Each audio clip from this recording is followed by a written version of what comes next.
20, 10, retard, retard, retard.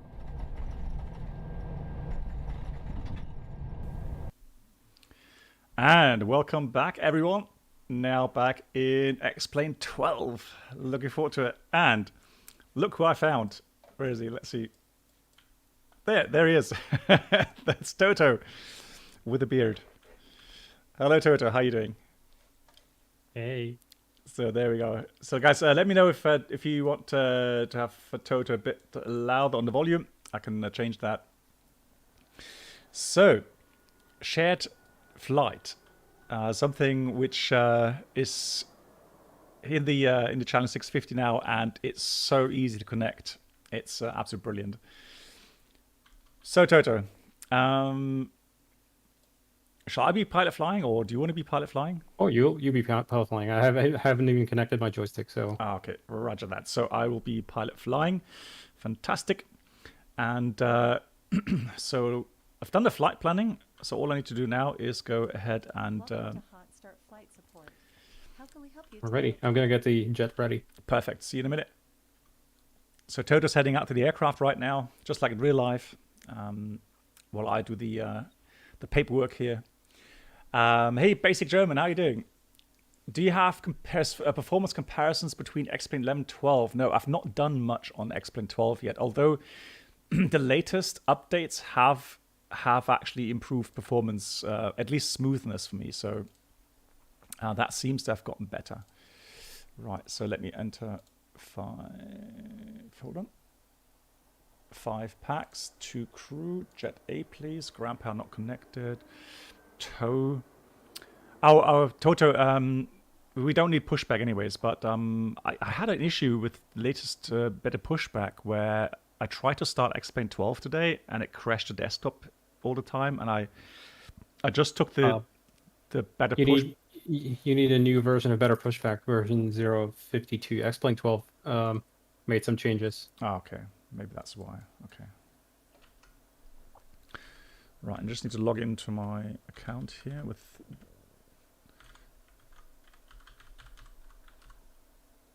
that.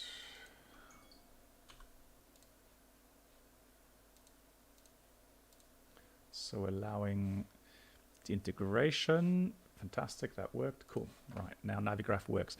So we're just going to sign this. And off we go.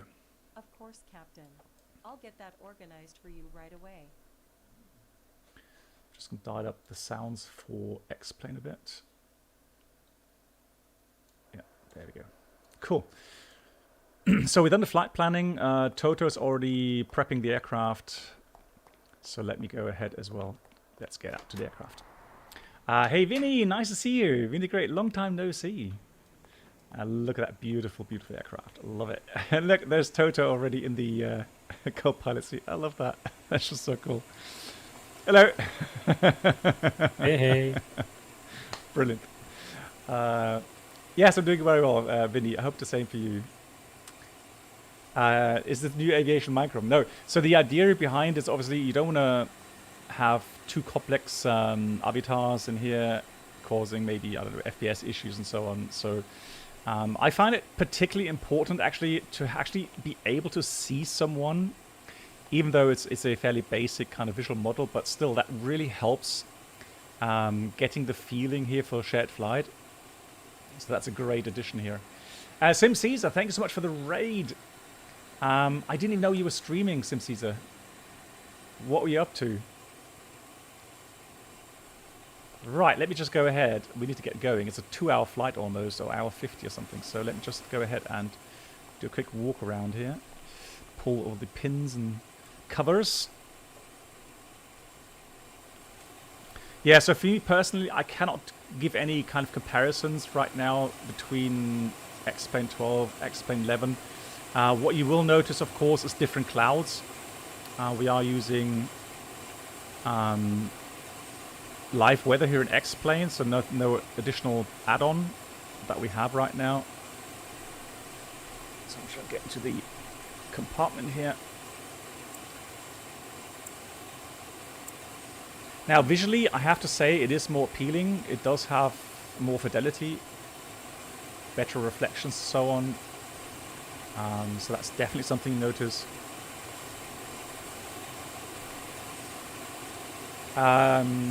Simsy just did a quick stream practicing the very approach into Mammoth. Is that new scenery there?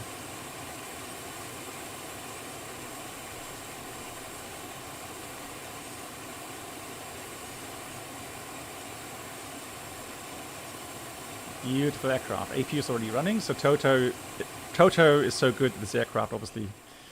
He knows all the procedures, so that really helps me, because I literally have to do...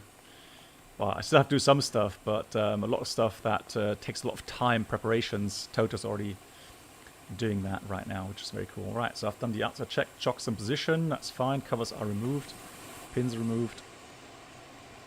So let me join Toto here in the flight deck. Hold on, just get the right viewpoint here. Lunar bay, overheat. Alright, so Toto's doing some checks right now. Yes, sir. Nose door is clear, I'm assuming. Yes, it is, yeah. Alrighty, 3A pump. So the fuel will be coming in soon as well, and I can give you some fuel figures. Now, I think I'm still on pounds here right now, aren't I? Let's have a use No, you can switch into the airframe menu. So, oh, airframe menu, yeah, exactly, that was it. So, Challenger, airframe manager. So we'll use that one, and avionics options. I'm gonna get the nose door closed. Thank you much. So we'll use runway length meters and weights kilograms. Hey Bruno, good evening, how are you doing? Yeah, Avenger, that's the thing, right? So don't worry too much about the fact that it's pixelated. It's just the fact that there's someone there with you, and it doesn't cost much FPS. That's the whole deal.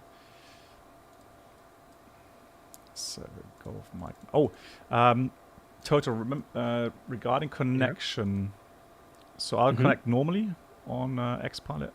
Yes, and I'll connect with like a letter suffix and as an observer. Okay. Let me just see settings. Connect.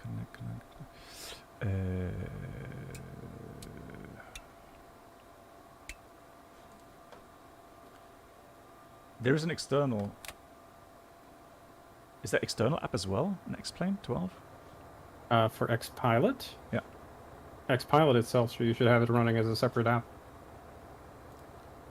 Okay, and there's just a connection here as well in the There's an XPilot tab here as well. That's just an integration plugin. Normally you would connect via the external app. Yeah. So let me just find And Fueler that. is here. Yeah, I can hear the truck. So cool. XPilot. Right, let me just find that. XPilot app, there it is. Right, so what does it say? No valid CLS paths. What I did do that though. Settings on there. I can try again on the plugins. Let me just go put you on the pause screen here quickly and try to check the paths again. Ah, okay. I would need to. The path is set, but I would restart. Yeah, that's really annoying. Yeah. Okay, guys. So what we're gonna do then? It'll be offline. Sorry, guys, because we're not gonna start from the beginning again. Cause it just would take too much time. Right. So that's done. I will have a look. Captain. Fuel truck is hooked up. Just let me know how much fuel you need. Or would you like to go tanks full today? So the flight plan says we need a minimum of about 3,700 kilograms. And currently we have 2,000. So we need about 1,700 kilograms, which is about how much? 2,000? 2,000. Yeah, 2,000 liters, something like that. Okay, so we'll use that scroll bar there. That's... All right, I'm going to go start up the pump.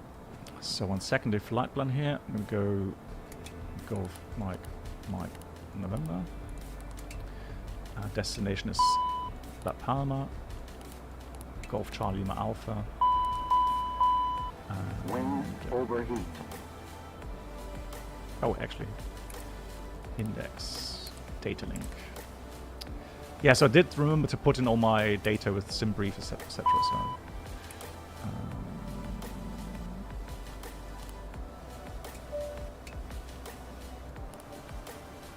route menu. Flight plan recall. Golf Mike November. Golf Charlie Lima Alpha. Flight number. I'm going to check your oxygen. Yeah, thank you. Just heard that. Oh, hang on.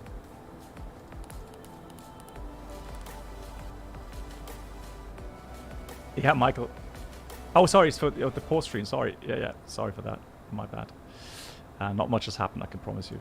Right, so just typing in the flight plan recall menu there, and then just send off the request. So that we've done our planning in SimBrief, and so Toto's doing the flight control check. Fantastic. All right, there. No, actually, I kind of misclicked here. Okay. I'm going to do the SPS test, so don't be alarmed. Okay.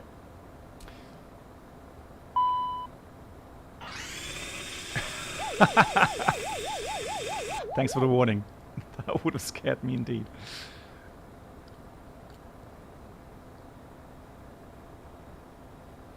So I've learned I need to be patient when I do the request here. Flight plan? Oh yeah, that'll take a while. So in the meantime, I'll fetch our weather. Oh, I'm sorry. No, actually, that's okay. Hey, let's see. Hang on, I'll connect the joystick here because I keep misclicking. Yeah. Terminal. Golf Mike November. So we're parked up at Kilo 1 here. VIP terminal, of course. Then, yeah, so we are still at Casablanca, just where we landed on the previous stream. And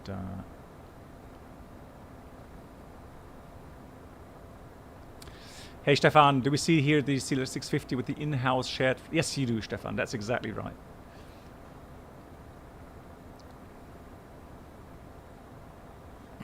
And the departure says we need to fly the 4-1 Delta.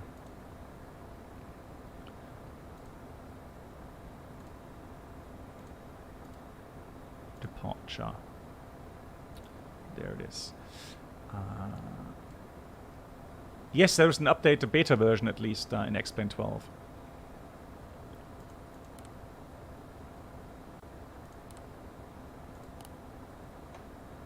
Right, so let me see. I hope I've messed up the settings regarding.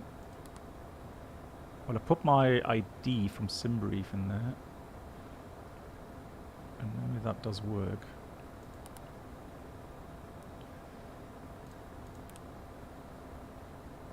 Or how much would it typically take, Toto? Still says request pending.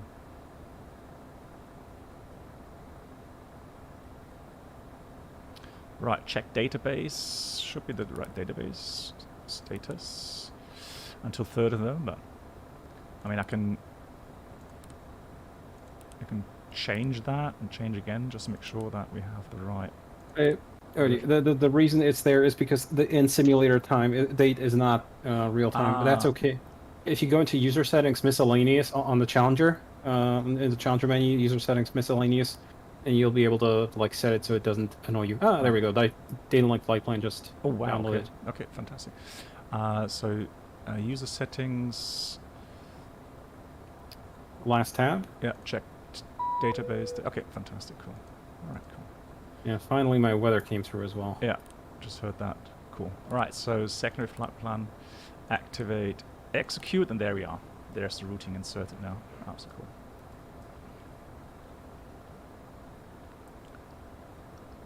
Yay. 1018, not 1008. 1018. Okay.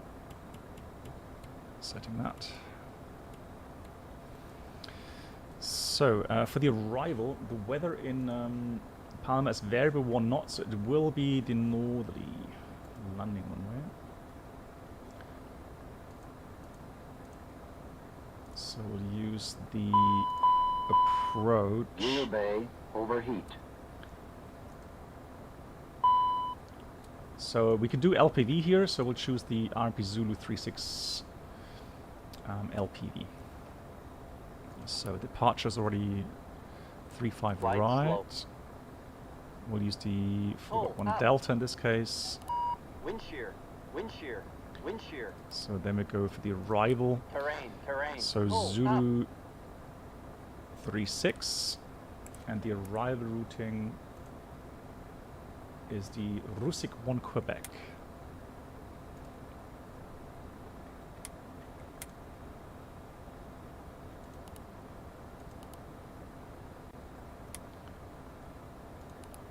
Yeah, there we go. And via Araco. Execute. So let's check the Lex page here.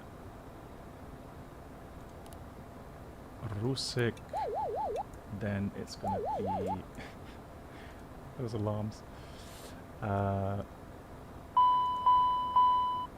Smoke.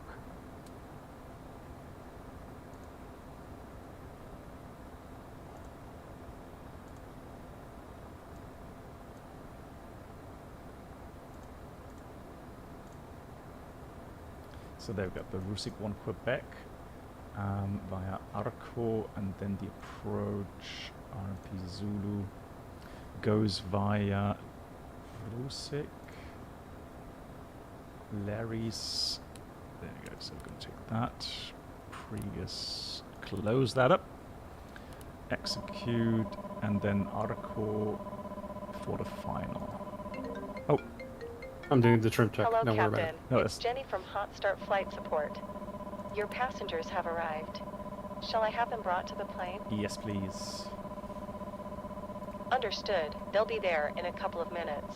Anything else? Nope, that's all. Always a Thank you. pleasure. Take care. Right, so put that there. So routing is now closed. And oh, with fueling, I didn't see that's captain's items, isn't it? The fuelers. Oh yeah, the overhead panel. Yeah. I'll get that for Okay, you. perfect. Thanks. There we go. So Toto's doing the switching there. Fantastic. So for departure route, what we have is the 35 right, so the 4 back 1 Delta, runway track 2,000 feet, turn left 250 bearing from November Uniform Alpha. So we'll go ADF.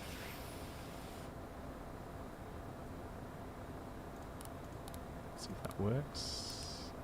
No, so we have to do the frequency itself, which is 255. Welcome aboard the Captain Black Box Duo Channel experience. Could new subscribers please make their way to the first class cabin, where complimentary drinks, snacks and premium flight infotainment will be served. Hey, Thank you. Dirac37, thanks so much for the 6 months, Dirac. I hope you're doing good. Thank you so much for the support. Someone's asking, can you explain how you get the beta update? I think we need the grade. Yeah.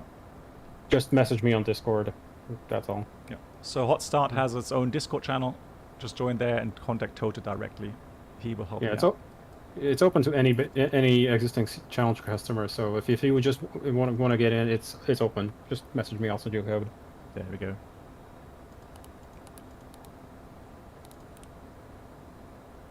So we'll use that one there, 16.9. Yeah, and then I think we're pretty much set on that. Cool. Yeah. Passengers are here.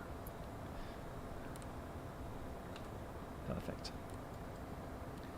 So TCAS test, okay. Yes, sir. Yeah, he's fueling now. That's fantastic. TCAS system test OK.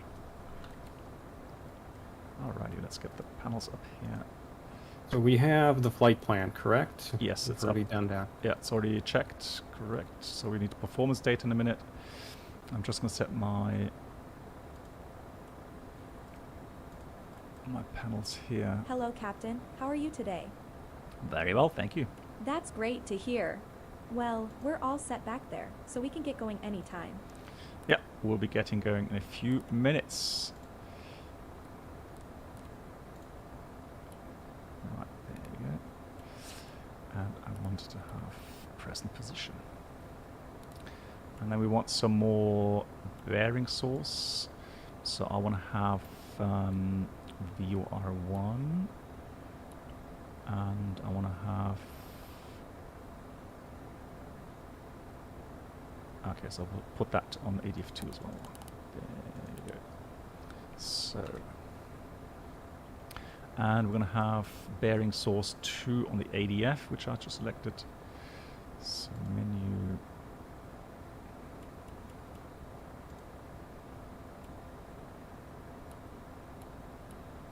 And there we go. So raw data wise, we're showing everything we need. Flight director on.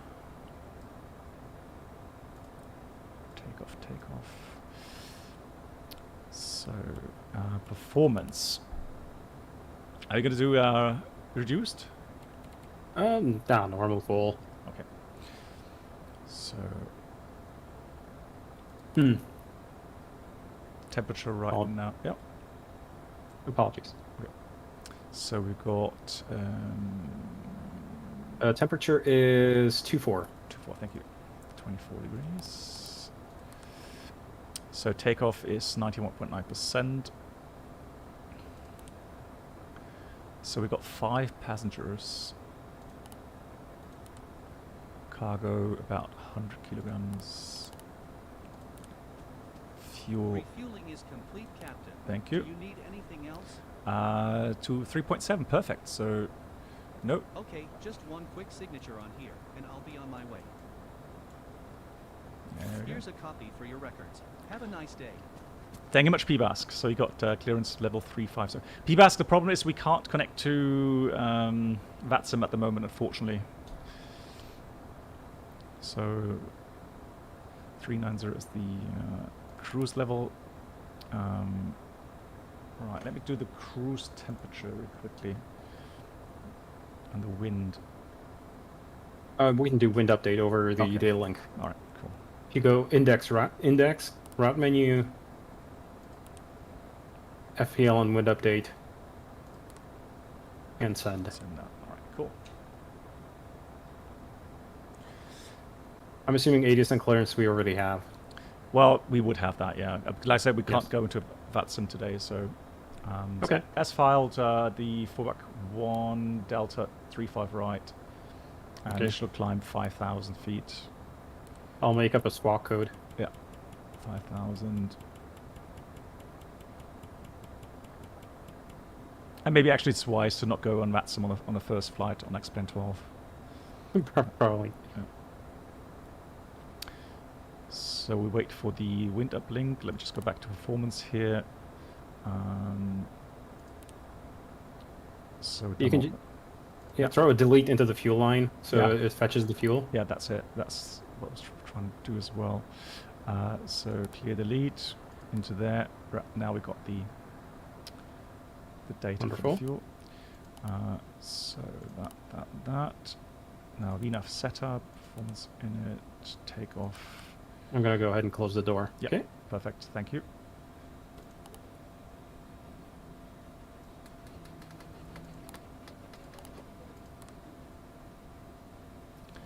So we'll send the data for the speeds, insert it, complete it. 6.4 will be the trim. Ladies and gentlemen, if we may please have your attention. Your flight would like to welcome you aboard. Just love, you can see how Toto closed the door there. There we go, now you can hear the safety instructions playing as well, that's cool. Right. Yes, you gotta get the legal stuff out of the way. Absolutely, absolutely. Good. How far are you with the... Okay, so I'm almost done. It's just I need to confirm some items with you. You Okay. just have the data links. Yeah. Data link points. Okay, so we've got the FMS flight plan loaded. Yes. Wind update and perf is coded. Yes. Takeoff data. We've So got set. yeah, takeoff 1 or full takeoff power, and the speeds 115, 122, 131, and VFTO is 156. Wonderful. Avionics and charts. Avionics set, and the charts Wonderful. are set as well. Oh, yes. Flight instruments. I can see... Well, let's see. So, what do you call it? Heading or something? Or Okay. So I do like an upside down use. I'll start. I'm reading heading 345. Yeah. Navigating on FMS 2 up to a 2,000 foot constraint. Preset heading is 360. V1 115, VR 122, V2 131, VT 156. Preset speed 120. We probably want to set that up to 200, unless there's a constraint on the departure. 230 is max, so 200 is going to work okay. setting 200. Altitude pre-select is 5,000 and indicating altimeter 1018 hectopascals. All checked. Same. Just gonna change the heading to 345 for the runway heading. Roger that. Okay, so that's done. Departure brief. We'll be briefing on the departure. I don't even know which SID we're going to be doing. So I'm we are sitting here. departing. Yeah, I'll give you a quick rundown. So we are on the chart. If you want to use chart 10-3D. Got it. And it's the 4-1 Delta departure. It's a standard SID, conventional.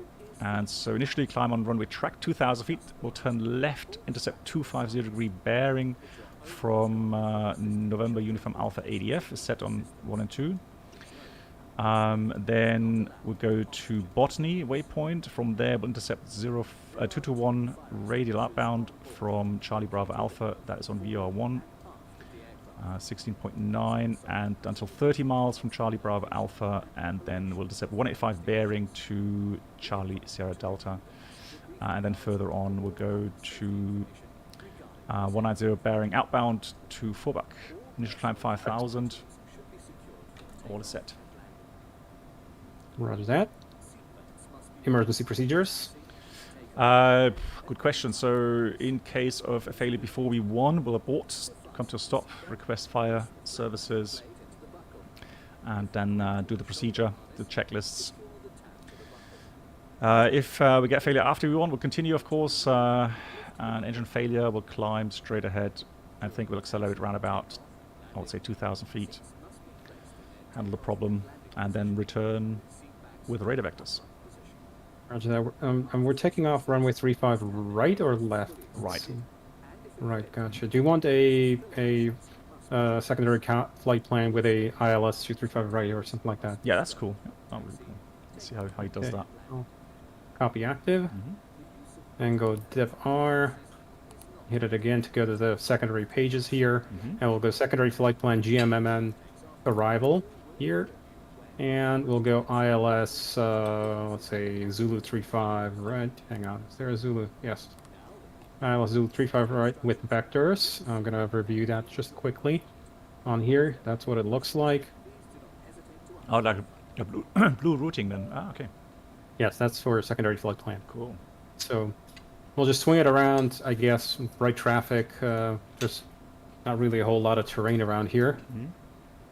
So I guess right downwind, and the ILS is going to be available for you should you need it. I can activate it right away, and that'll tune the frequencies and set everything out for you. Perfect, perfect. Fantastic. Very nice. Okay, so emergency procedures have been reviewed. I want to go like so. Pins, covers, and chocks. All removed. Cabin lights, water heaters, and master seat is all set up. I've already taken care of that. Roger. And flight department checklist complete. Before start is next. Right, so we've got startup clearance, so we'll do the before start checklist, please. In just a sec here, I just remembered one set of lights that I haven't turned on, and there we go. Wonderful. Before start check. Okay, let me get to that. Engine start checklist. Doors are closed. Parking brake and pressure. Right, let me set the parking brakes then. Hold on. I've already said it. Okay. As we were standing. Yeah. So parking brake is on, and I've got 3,000 psi on the inboards. That's expected. Yeah. Fuel quantity and balance. We need how much for flight? Well, minimum was 3.7. Wonderful. And balance is looking good. Yeah, balanced. Beacon is on. Fuel boost pumps are on. And engine 1. Oh, I'm sorry. Ignition. Which one should we do today? We'll do B. A or B? B, please. B. Okay. And the engine 1 starts. Or engine 2 start. I'm sorry. So we can go ahead and signal to the ground guy. Oh, you've already done that. Yeah. Okay. So engine 2 start. Yeah, and chocks are already gone. Right, engine 2 clear. So let's start engine 2. Okay. I'll get your timing. Thank you. 20. Fuel on. Is it fake Toto or real Toto? It's a real Toto Pilsnerish. Yeah, this time it's the real one. At least I don't have the feeling I'm talking to myself.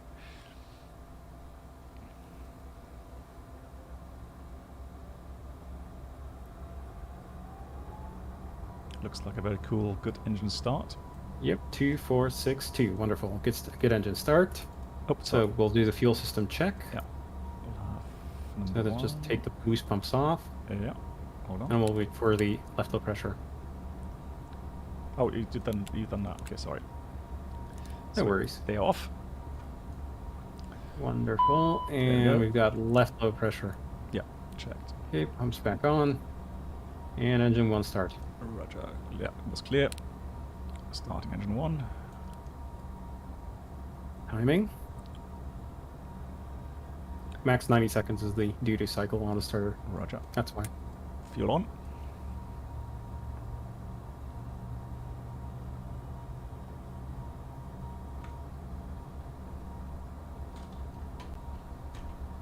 So topping out 658. Yep.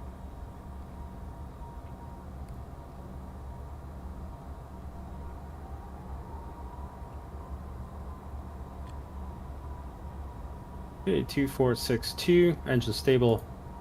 Yeah. Engine start checklist complete. After start next. Yes, please, after start checklist. Okay, generators 1 and 2. I'll do those. So AC is 1 and a 2. And DC is checked as well. Packs are on. 14 stage. Cal anti-ice on. Start a new timer. Wonderful. Flight controls. You can go ahead and check those. Yeah. So good full down, full up, neutral, full left, full right, neutral, and the rudder full. Yeah, full left. Oh, it's not going full left for some reason. Hold on. That's interesting. Oh, let me quickly calibrate. Yeah, recalibrate. Yeah. That's one thing I didn't do. I calibrate everything, but not the rudder. Good thing we did the flight control check. That's what it's for. So finish, done. So let's try again. There we go. Full left, full right, perfect. Neutral. Wonderful. Ground spoilers. So we'll put them to off. Hey Bella, welcome. On. They deploy. Back to auto. Okay, stow. Flight spoilers. So just grab the lever and pull it full back. All the way. And stow. So checked and stowed. Cal anti-ice. We have the message on. Supplemental ground wing anti-ice. Test is on. Fuel balance is still checked. Good. 50 kilograms. Trims. So let me put 6.4 roundabout. There we go. Set up 6.4 neutral. Just check. Wonderful. They are moving. They are moving as well. Yeah. No steer is on. APR. I'll do the APR test. APR 1 test OK. APR 2 test OK. ADG unit. That's back here. Pull back, and after 2 seconds, the light should go out, and it does. Supplemental ground wing anti-ice. Now we wait. Yeah. That's the most annoying part of the test here. In approximately 10 seconds, it should complete. Oh, roger. All Challenger pilots hate this one. It's really pointless, but it's in the procedures that you have to do it. There we Yeah. go. Test okay, green. Yes, check. Thank you. And Cal anti-ice can now come off. Yeah. Wing anti-ice can now come on to norm. We've got wing anti-ice on. Amber messages. Good. 14-stage isolation valve. And this is, you have to have the anti-ice on to test the isolation valve, otherwise it doesn't get power. Okay. Yeah. Yeah, that makes sense. Yeah. Wing anti-ice is checked and off. ATS. We have N1TO. That's good. Mhm. ATC TCAS, so I'll get us over to Tara. And after that checklist is complete, taxi checks next. Okay. Well, question: the ignition, does it have to remain on, or? Oh, I forgot to turn that off. I'm sorry. Oh, good. Fantastic. Good. So, yeah. Well, we'll be ready for taxi, and I guess we could go Clear left on the out, right. Mike and Tango. Yes, clear on the right. Right. Brakes will go release. Hang on. Brakes are released. Off we go. Gotcha. I'll get your taxi light. Whoa, easy there. God. Oh! And take flaps. Hang on. Oh, pause. And take flaps. Sorry, I need to pause. Oh my god. Don't tell me they are the other way around. Hang on. Ah. Well, hold on. That's weird. So I have to reverse the axes even though it doesn't show reversed here? Some throttles are wired backwards. Okay, let me just do that. And take flaps. Right, we're a bit in a hurry. I'm sorry.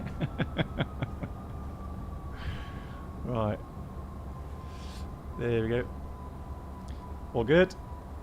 Okay, let me just go ahead and push the ATS disconnect so it stops trying to pull, because when you set it to high power, it tried to do the ATS on. But No. don't worry about it. I'm completely lost. I guess, okay, that is right there. I do not know where I need to go. I think the taxiway is to the right. Okay, cool. Lol.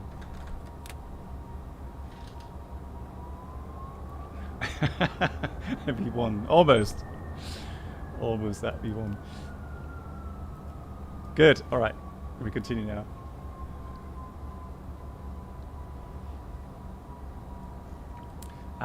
So for the flaps, you'll set those, don't you? All right. Yes, well, it's done during the taxi checks, so whenever you're ready for the taxi checks. Yeah. So pulse is Taxi back light under is- control. Taxi Good. checks. Good. Wing and Cal NTS we do not need. Nope. Brakes and steering we definitely have checked very much. Yes. Reverse thrust. Hang on.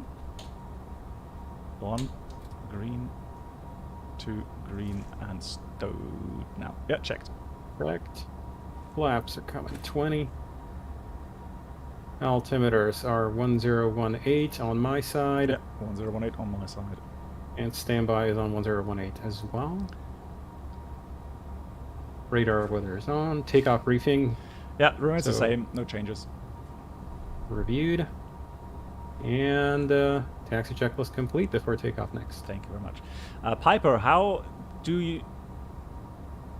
to make shared flights and explain? Well, this is a inbuilt shared flight connection. So the Challenger 650 now, with the latest beta version, which everybody that owns the Challenger 650 already can join and get a copy, and you can try it out as it, just like me now with Toto.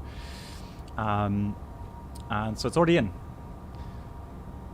There's another app being developed, shared flight app right now, which should work at some stage with planes like the Tolis, the Felis 747, and yeah, some other aircraft. And but that's a completely different app. It's an external app. But this one that we're using right now comes with the Challenger 650. Let me just get one thing. I'll recycle the flight director Yep. and put him back to Toga so the ATS is rearmed again. Yeah, checked. There we go. And Monteo, thank you. It's quite nice scenery here, actually. And right now, running really smooth for me. Love it.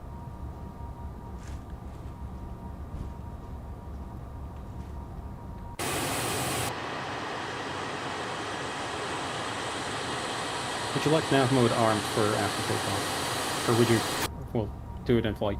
Well, I think it's better when we arm it now. That's good. Okay. Yeah, so we got select and LNAV1 armed. Check. So ground speed 32 knots. Tis. We are in a hurry, but we got very important people in the back. They want to get to their holiday destination. But as you can see, if you got someone with you that knows the aircraft well, preparations go very quickly. And then, you know, when you've laid out a certain rule for who does what, so pilot monitoring, pilot flying, and everyone sticks to that role, then it's actually very, very efficient. You can get going so quickly. Yeah, one of the things that these 3D avatars teach you is to respect personal space, because a lot of people, first time they try shared flight or like shared cockpit flying, first thing they'll do is they'll inadvertently keep jumping like into the other person's lap or messing with their FMC, and it's like, get your face out of my face. Yeah, exactly. Yeah, you stay on your side and everything will be okay. Otherwise, we've got a problem. Yeah, exactly that. And again, when we did the shared flight with Mark, he said the same thing. It's so cool to see actually someone with you there, even though it's just a kind of Minecraft mannequin there, but still that helps to kind of, you know, just increase the immersion into that shared flight. Okay, we'll use that. No, there's one more, so we go right to Romeo the end. 1, yes, Tango. Yeah, one more then. Yes, Sierra 1 should be the last one. Okay, cool. So, no traffic on final. When ready, line up, clear takeoff. 3-5 right. Roger that. I'll get the before takeoff checklist then. Oh, there's one good question. How do you do NADP, so noise abatement departure procedure, in a private jet if you actually have to do them? So I guess it's asking with regards to the FMS. The FMS doesn't really care. It's mostly a question of how you set it up yourself. So, well, the question is, yeah, if there is a page here where... No, there isn't. Where you have the thrust reduction and the... No, there isn't such a thing. Okay. Yeah. So here, I guess because this thing is powerful, it's not generally, simple. Yeah. Okay, CAS, do we have takeoff config okay? I can see that. Yes, we do. Checked. Landing, pulse, and recog lights. I'll wait until we're on the runway. Yeah. Other than that, we're ready to go. Right, so 3-5. Well, that's the wrong sign here. So we are 3-5 right, and it is Sierra 1. That's a scenery issue here.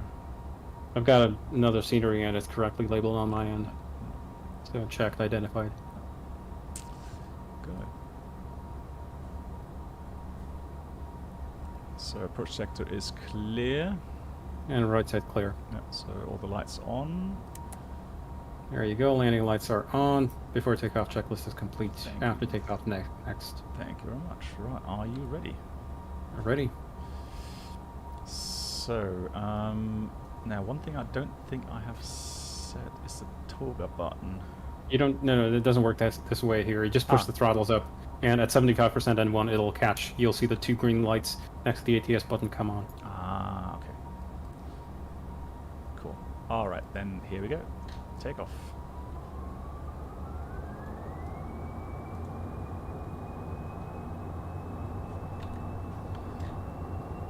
And ATS is on. Yep. Airspeed alive. Checked. Thrust set. 80 knots. Checked. V1. Rotate. Positive rate of climb. Gear up. So now with the head-up display, trying to chase... LNAV active. So I'm trying to chase that little circle with the flight path vector there. We are past 400 feet. Do you want flaps up? Yeah, flaps up, please. Flaps up set.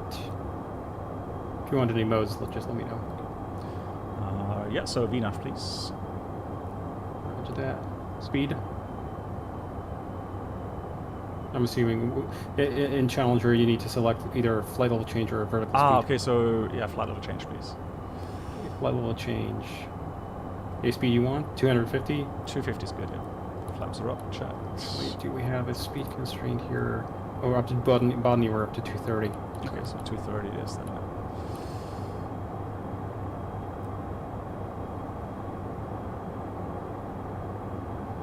So 1,000 feet to go.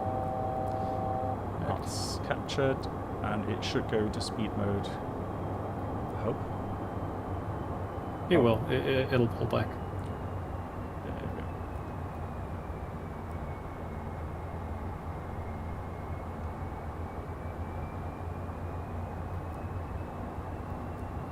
So coming 5,000 feet, leveling off.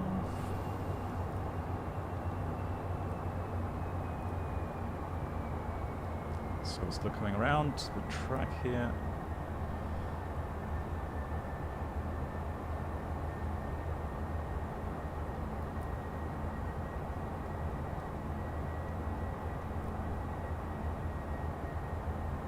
Yeah, so nicely leveled off, on track. Just a little bit more to the left. There we go. And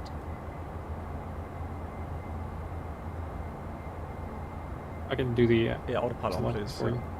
Just Autopilot. Yep, there we go. So, And now your pen. cool. Okay. Ready for you after takeoffs? Yes, please, after takeoff checklist. Okay, landing gear is up and out. Flaps are 0. Thrust reversers are disarmed. Pressurization check. Let me do a quick check here. And we got Delta P. Good stuff. Yep. Pax transition is what I'll do here.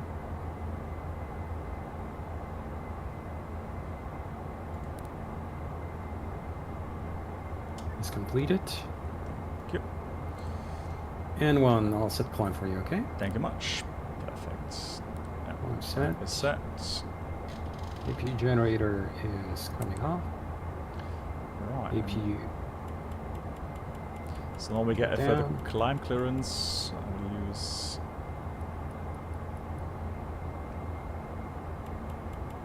What do we want for passenger signs? Currently, keep them on, please, for now. Okay. And so we've got Yeah. N1 climb, flight level change up 11,000. We're passing transitions at standard. Standard set. And I'll get the standby instrument as well. Wonderful. And after takeoff checks are completed. Thank you much. So departure turn was 230, but we can do 250 now. Yes. 250 set. I'm using orthophoto, not here, but when we get to the Canaries, then I'll have the Orbix Canaries sceneries, which look very nice. Wow, this thing is so powerful, blimey.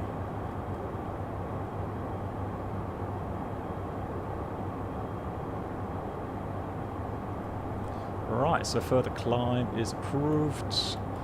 Let's go all the way up to 390 then.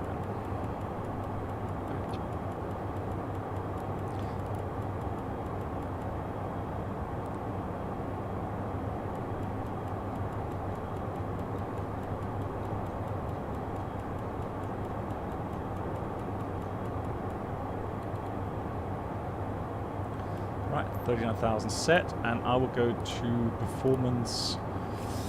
Yes, I was about to ask whether yeah. you want higher speed. Yeah. So let me try to find that prompt VNAV setup. Yes, it's VNAV setup. No, jump to. So, 300.78 is good. yeah. So we'll use /.78. Execute. And then we have to go to. You've set up cruise phase. You Oh, want to go back one page. So yeah, sorry. So 300 and 0.78. Okay. Now there was one prompt. Oh, how to get back to that? Where I can set the. If you just press perf twice, that'll there. take you to the perf master Yeah, menu. there we go. That was the one. Resume. So now we're Yes. back on kind of managed climb. So we get the managed climb. Sort of. Yeah, sort of. Yeah. The irony is that although VNAV automatic speed control is approved for in NOTS mode, so IAS airspeed mode, in Mach mode it is, for whatever reason, VFLC is prohibited from being used. Okay. There's a good reason for it. There's a bug in the real flight software, which will occasionally, if I just go ahead and simulate it, when it does the airspeed to Mach transition, Yeah. the columns will sometimes basically ram the Mach selector down to like Mach 0.4, Oh, okay. or like minimum selectable Mach, some very low number, and Yeah. the airplane's going to do a very crazy maneuver to try to capture that. Oh, yeah. So they basically said, nobody use this, and we won't fix it, but just nobody use this. That's an easy fix then. Yes. Lazy. So we'll use VNAV setup again. So for the cruise, I'll change it back to what 0.8 then for the Mach number. Yeah, 0.8. All right, there we go. And you can set 300.8 on the descent as well, and that's fine. For the next phase. Yeah. All right, 0.8, 300. There we go. Transition, I can already set that because I've got the chart available. So that'll be at about 7.0. Yes. Alright. Cool. And seatbelts to auto. Roger that. And I'll pack up the cabin. Give them an announcement and stuff. Yeah, perfect. I was just thinking, well, we got flight attendants for that, but no, we don't.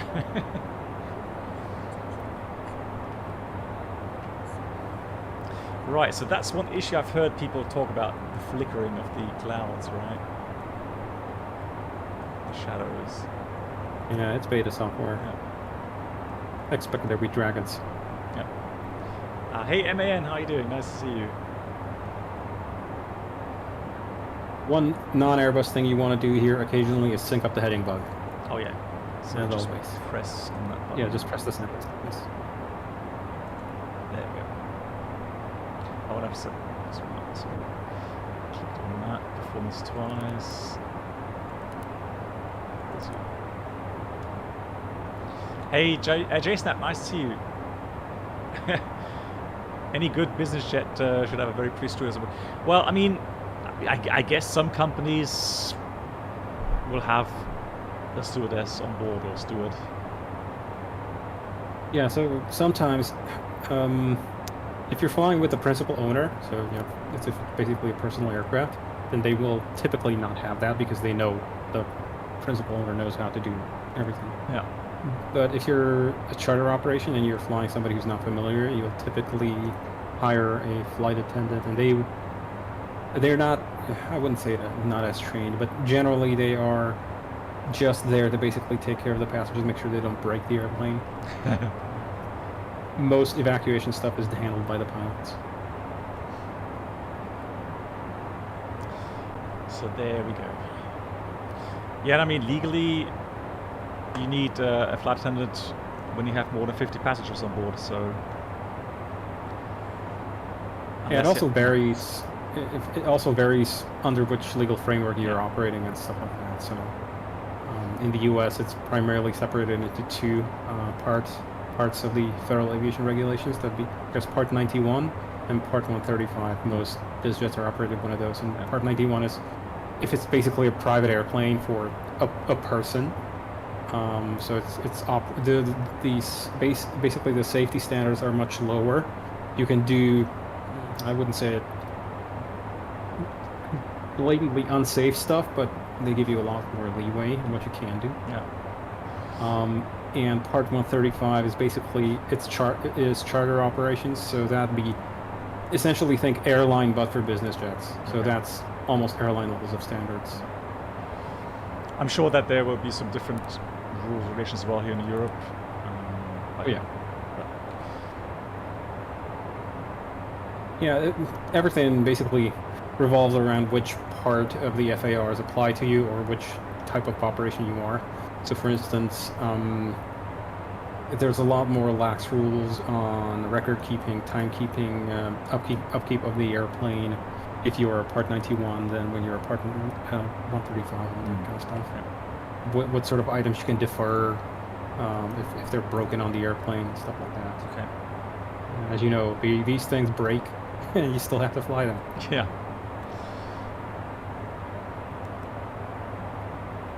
It is pretty common for many bizjet operators to carry a lot of spare parts off of the airplane with them. Really? For example, if they're flying overseas, so you'll have a full spare wheel and tire inflated and ready to go for the main line of gear. Wow. Sometimes they'll carry like parts like landing gear actuator, replacement batteries and that kind of stuff. Wow. And also it's also pretty common to have like various like cleaning equipment on board. So back in the cargo bay, they'll typically have a vacuum cleaner, a whole bunch of Windex and clean towels and that kind of stuff to clean up the airplane after a passenger, which usually falls down to the pilots, by the way. Well, yeah, that I can imagine. But the thing is, it's a lot of extra weight then that you carrying around. Yes, a decent amount. Okay. A whole bunch of extra oil for the engines, so which you will be expected to service. Yeah. So literally, so basic stuff the pilots are trained to do themselves, like oil servicing and that sort of stuff. Yeah. And even changing a wheel. No, not that. Okay. You will typically have. The reason is that for bigger items, I know one operator who, when they're flying overseas, they'll carry an actual maintenance person with them. Okay. So they'll have the principal owner on board, 2 pilots, and then an actual line maintenance guy is going to be flying either in the jump seat or back in the cabin with them the whole trip. Oh God.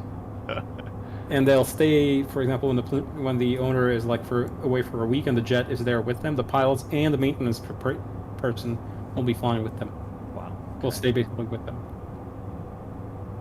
Incredible stuff. The idea is that you can go into some pretty remote airports where oftentimes getting spare parts or getting maintenance support can be a little bit iffy. Yeah, it's not like a big airline where your typical destinations you fly to, you have at least some level of support or you have some contracted company, and you don't just decide on a whim that, hey, we got to go to this airport.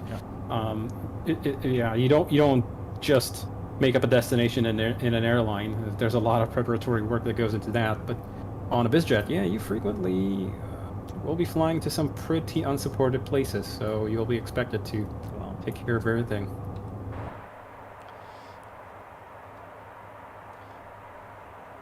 So, Pilot Max, if you want to use a GSX profile from flightsim.to, do my FCAT path needs to go to the airport directly? Oh, okay, so Pilot Max, to be honest, I still haven't got my head around that. I know that there's some PDFs that circulate how to get GSX profiles work, but then you've got the issue if you got a scenery within the Microsoft Store that you've bought there. Apparently that doesn't work because that's coded or something. So yeah, GSX is a mess still, unfortunately. By the way, BB, you were talking about the blue intercept line and the top of climb marker on the Airbus earlier. Yeah. You can now see the same thing on here. If you look over to my screen on the MFD, the blue intercept marker is like that banana there. Yeah. That line where it just looks at the predicted intercept point based on vertical speed, and then we have a green TOC marker, which is including performance and reducing performance with climb and that kind of stuff. Yeah. So they're not going to be exactly the same, as you said. Yeah. This is another example of it. This is what it would look like on a Boeing as well. Yeah. So it's interesting somehow. You see something on a display, hundreds of times, and then you get a question to it, and you think like, yeah, so hang on, how does our aircraft actually manage that? So, and what's missing, of course, is that top of climb circle on the flight path in the Phoenix. So that's missing. So that's why. why maybe I don't really have a good comparison then. Also, what people... yeah, sorry. Windy today. Yeah. Yeah, I've got a bit of crossing from the right there, 60 knots at the moment. So one thing people would be surprised about how basic the documents are that we get, at least in the Airbus. I remember that in the 737 it was a lot more detailed with regards to all the technical stuff. The Airbus quite often, it's just 3 lines of text and a very basic explanation of the systems. Rarely do you get any real detail. Now for the flight management stuff, flight guidance stuff, there is a lot of detail because that's really what the Airbus is all about. So you get some good infos there, but technically electrical system, hydraulic system, etc. It's all really basic. Yeah, obscure, that's a good word. So the question then is, well, so if it's so basic, what's the strategy behind that from Airbus? Are they saying that the aircraft is actually so easy to use that pilots don't really need any deeper technical knowledge about the aircraft? For me personally, since I've flown Boeing aircraft, I feel uncomfortable with that. Just having a very basic kind of technical background knowledge. So for me, it's frustrating sometimes. And when I get asked some questions, trying to get some detailed infos on these things, it's not easy. How's it go? I haven't checked. If you push the center of the altitude select knob, it'll stop flashing at you. Oh, cool. Didn't know that either. You see, Mark, you taking notes? I'll ask you next time we fly. Yeah, and if you think systems or the documentation that comes with the airplane is bad, if you should see what Challenger is like. You've got the same sort of skinny technical descriptions of the systems, and then imagine that Collins also applies the same principle to the avionics. So things like, for example, if you go to the tune page here, and you enter, let's say, HF radio tuning here, this is barely described in the manual with essentially about 1 or 2 paragraphs. Okay. That's about it. They don't talk about anything with respect to, like, okay, what is emergency and maritime channels? What is like the sideband selection? What does that do? They are very light on everything. It's kind of weird, isn't it? Yeah. So they'll basically give you a rough idea of, okay, this is about what it does, and that's about it. Yeah. It's like you'll learn on the job. Go away. Yeah, and don't touch it if it's not broken. Yes. Don't touch it, and leave it as it is. Your captain will tell you. Oh yeah. For sure. It's like some secret arcane knowledge club. It's like some, it's secret guild knowledge that is only passed by oral tradition. Exactly. So you only get access to the golden book once you get your 4th stripe. Yeah. Yes.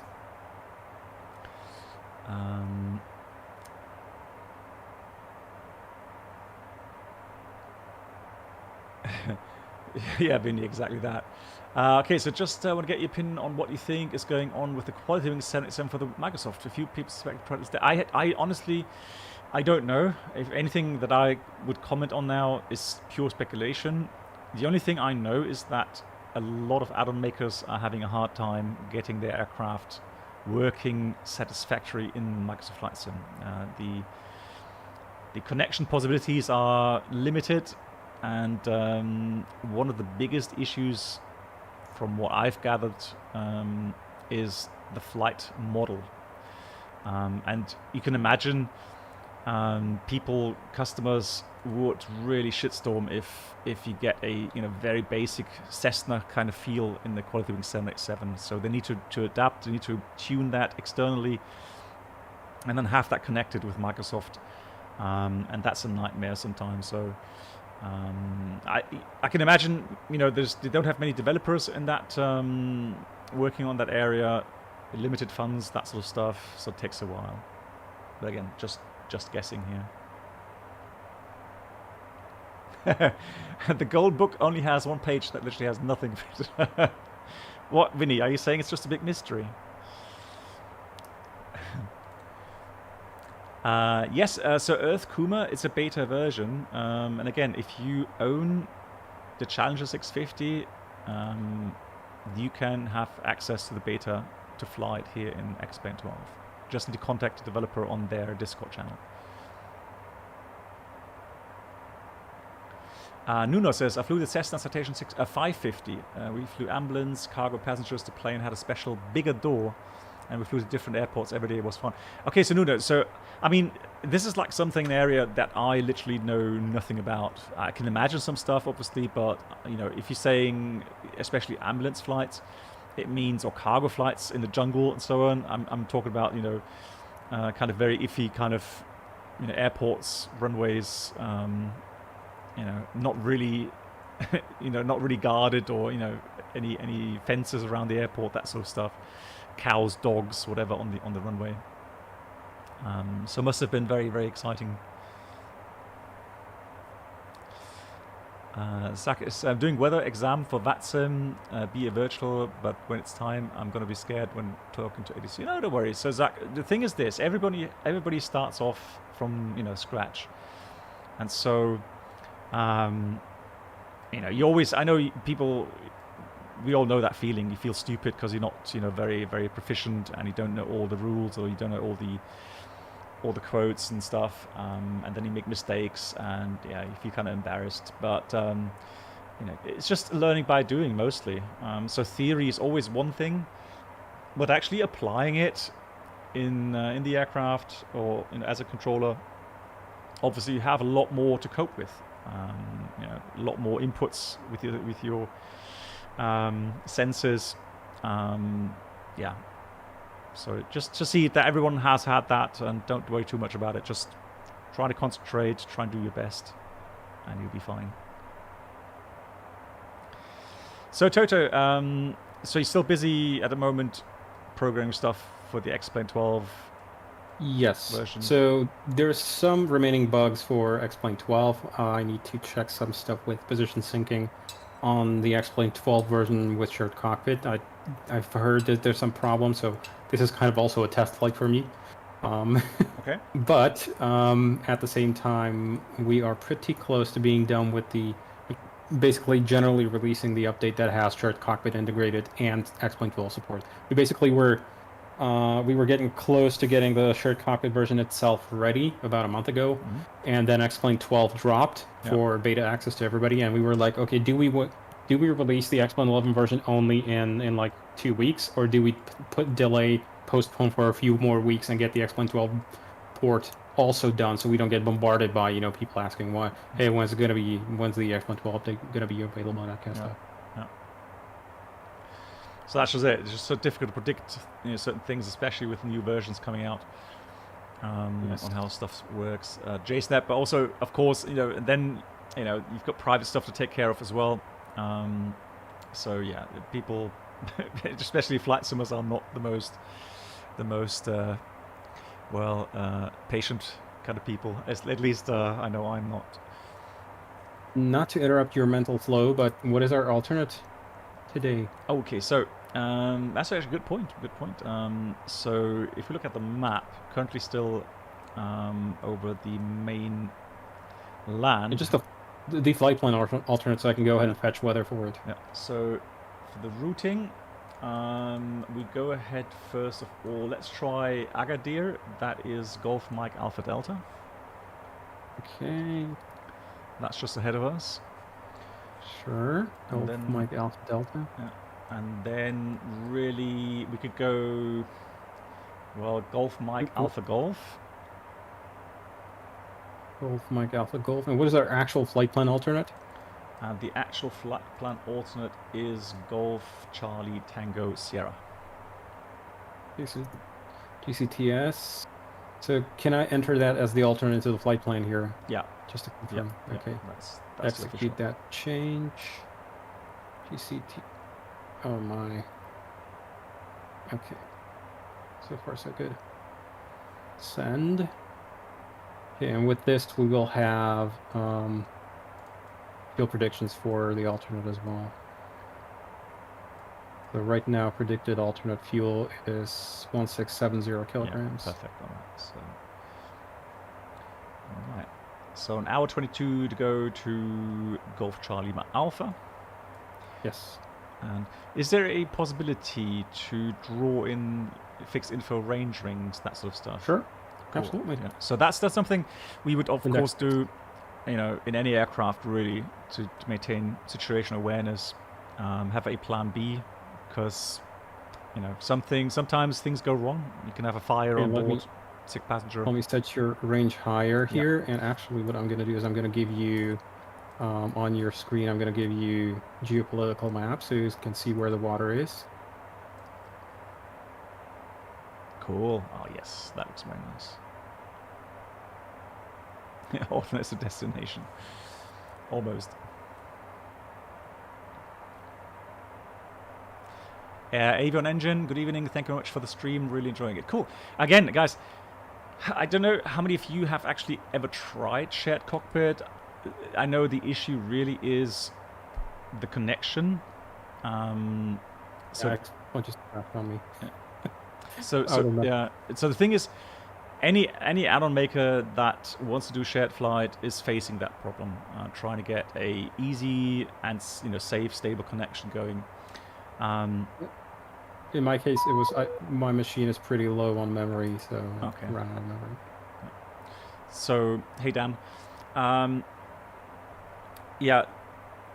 On the opposite side, if you are able to connect, and remember that the Dash 8 and P3D, the Majestics, that actually worked fairly well once you got the ports on your router open. Once you got past that issue, it was pretty good and a pretty stable connection.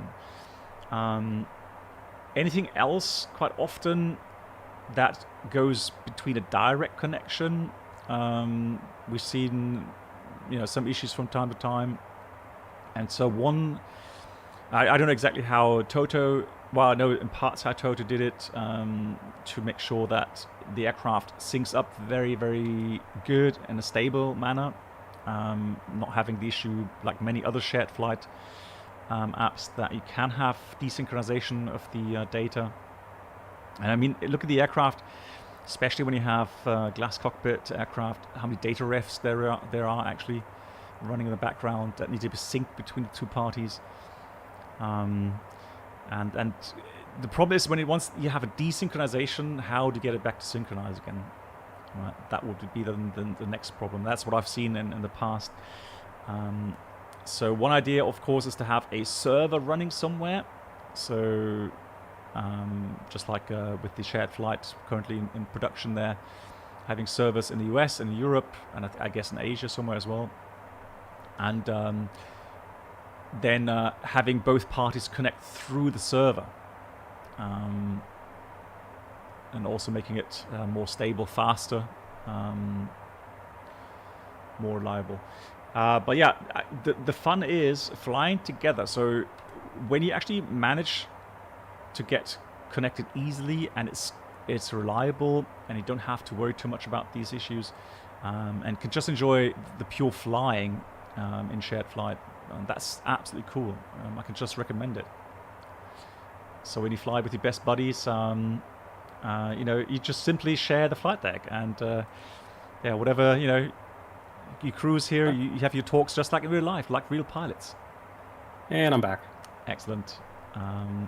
So we gonna have a Vinny, have a great day. Thanks for joining today. So what I would like to do is have how many miles? That's 200 miles to Rusik roundabout. So I would like to have, is there a limit regarding the range ring distance? 400, 500 miles, something like that. Wow, that's a lot then. Okay. Or maybe 200. I don't remember anymore. Just punch something in and we'll see. So what I'd like to do is go fix, first of all, let me just go have a look at how far it is completely to our destination. It's 506 miles. Yeah, so track miles, direct distance would be 472, so still 500 miles. So I think it would make sense to make like 200-mile circles. So we've got Golf Mike, I think that's Alpha below us there. Let's check the map. Let me clear one thing on your side. I'll do it like this.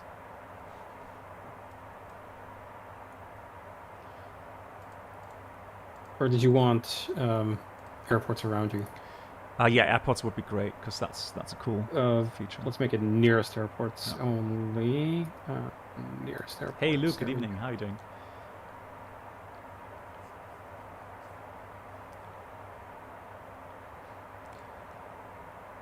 All right, so distance, radial. So you can either enter into line 2 or line 3. They are exclusive, one or the other. Okay. Radial crossing will create a line out of the fix, Okay, and distance cross will create a circle around it. let's try that. So here's the line, first of all, 270 degrees. And then let's do a 200-mile distance circle. So now you just have the circle. So like Toto says, one or the other. You can't have both. Yes. So that's... Yeah. Yeah. And it also gives you a little, it's a little bit obscure now. If you make it like a 100-mile circle, you would see that it creates a tiny little circle where the fix definition intersects our flight plan. In this case, it intercepts us behind us because it's just on the leg that we are on. Okay. If you zoom out a little bit more, you'll be able to see it. Okay. So that's one. Like that behind us right now. Oh, the okay, just saw that, yeah. Yeah, it creates a teeny tiny circle. Yeah. There. And you can actually, if you click on the fixed definition now, if you click on the ref line, it will copy back the intersection point where it intersects our flight plan. Okay, so a beam. No, a beam ref. No. If you go to into fix info and just push on the ref line, just clear the scratch pad, or that. No, so Yeah, with a clear scratch pad. If you push the first line, the LSK one left, it will copy back where it intersects our flight plan. Not clear. I'll just press that. Yeah. Okay. And it creates a place bearing distance waypoint. You can paste that directly into the flight plan to create new waypoints. Okay, get it. Pretty convenient. Yeah, very nice. So clear that out. So that will be one. Now I actually have already Golf Charlie Romeo there. So actually 100 miles we'll probably do here for these circles. So 100 miles there. And I'm going to Golf Charlie Romeo. I'm doing the 100-mile circle there. So there we go. So you can play around that a little bit. You could maybe do 125 miles, have those two circles connect, and then you have a fairly good idea about equal time. Although you would take into account the wind component, so it's like 60, 70 knots headwind. So that circle here would be smaller, while the other circle would be normally a bit bigger to make that decision point. So there is a way to do equal time. Well, sort of. So if you push perf twice, it'll take you to the performance menu, the master menu. And if you then go to fuel management here and go to the last page, we have a trip planner. So what we can do here is we can enter. Oops, sorry. I hit a button. So what we can do is we can push pause, go from present position, estimate to whatever waypoint we want. So let's say to GMAG, right? So I'll just type GMAG in there. And let's say that I can only do single engine with the wind component, whatever. I basically prepare myself for like a diversion. Let's say I can only do 280 knots ground speed. Enter that into ground speed, and it tells me that. And let's say we're going to be doing fuel flow of I don't know, single engine. We could do something like, I don't know, maybe 500 kilos per hour. So it's going to tell me that I'm going to take 18 minutes from my present position and burn 150 kilos to get there. Now, if I was doing something that's somewhere further behind us, let's say I wanted to return back to our origin, then it's going to take me 43 minutes, and I'm going to burn 370 kilos. Oh, that's cool. This is pretty useful for, and you can have separate perf trip entries on each of these 3 FMCs. So you have 3 FMCs on board, and you can predict a diversion ahead, diversion behind, and diversion off to the side, which is pretty useful in oceanic space. Okay, there we go. Yeah, so you can do that today as well then, yeah, cool. or you could, for example, let's say we're flying to GCLA. Let's say a customer comes in and says, "Hey, I've got a change of plans. I want to divert to La Palma." Or was that GCLP, I think, isn't it? Yeah. And so I can just put that in. I can clear out the ground speed and fuel flows so that they are currently pulled, and I can estimate quickly, do I have enough fuel to make it there? I need 830 kilos to La Palma, and we've got 2,800, so we could do that. So let's say you're flying transatlantic, your destination is originally to London or like Luton, and customer says, I need to go to Paris, and I need to be there, 2 hours after I arrive in London. So let's scrap the London trip. Can we make it to Paris?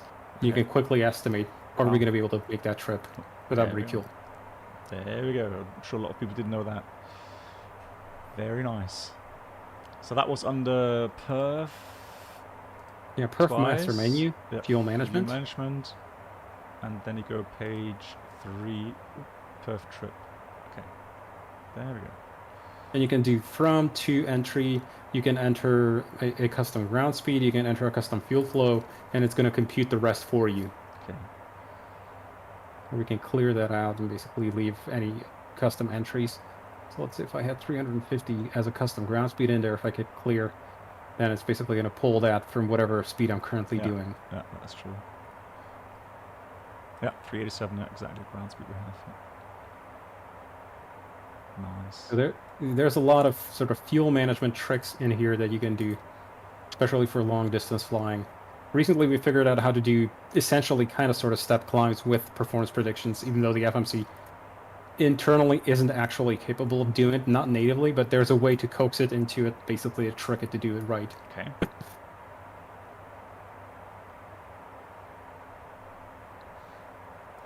Love the fidelity here of the displays, really nice.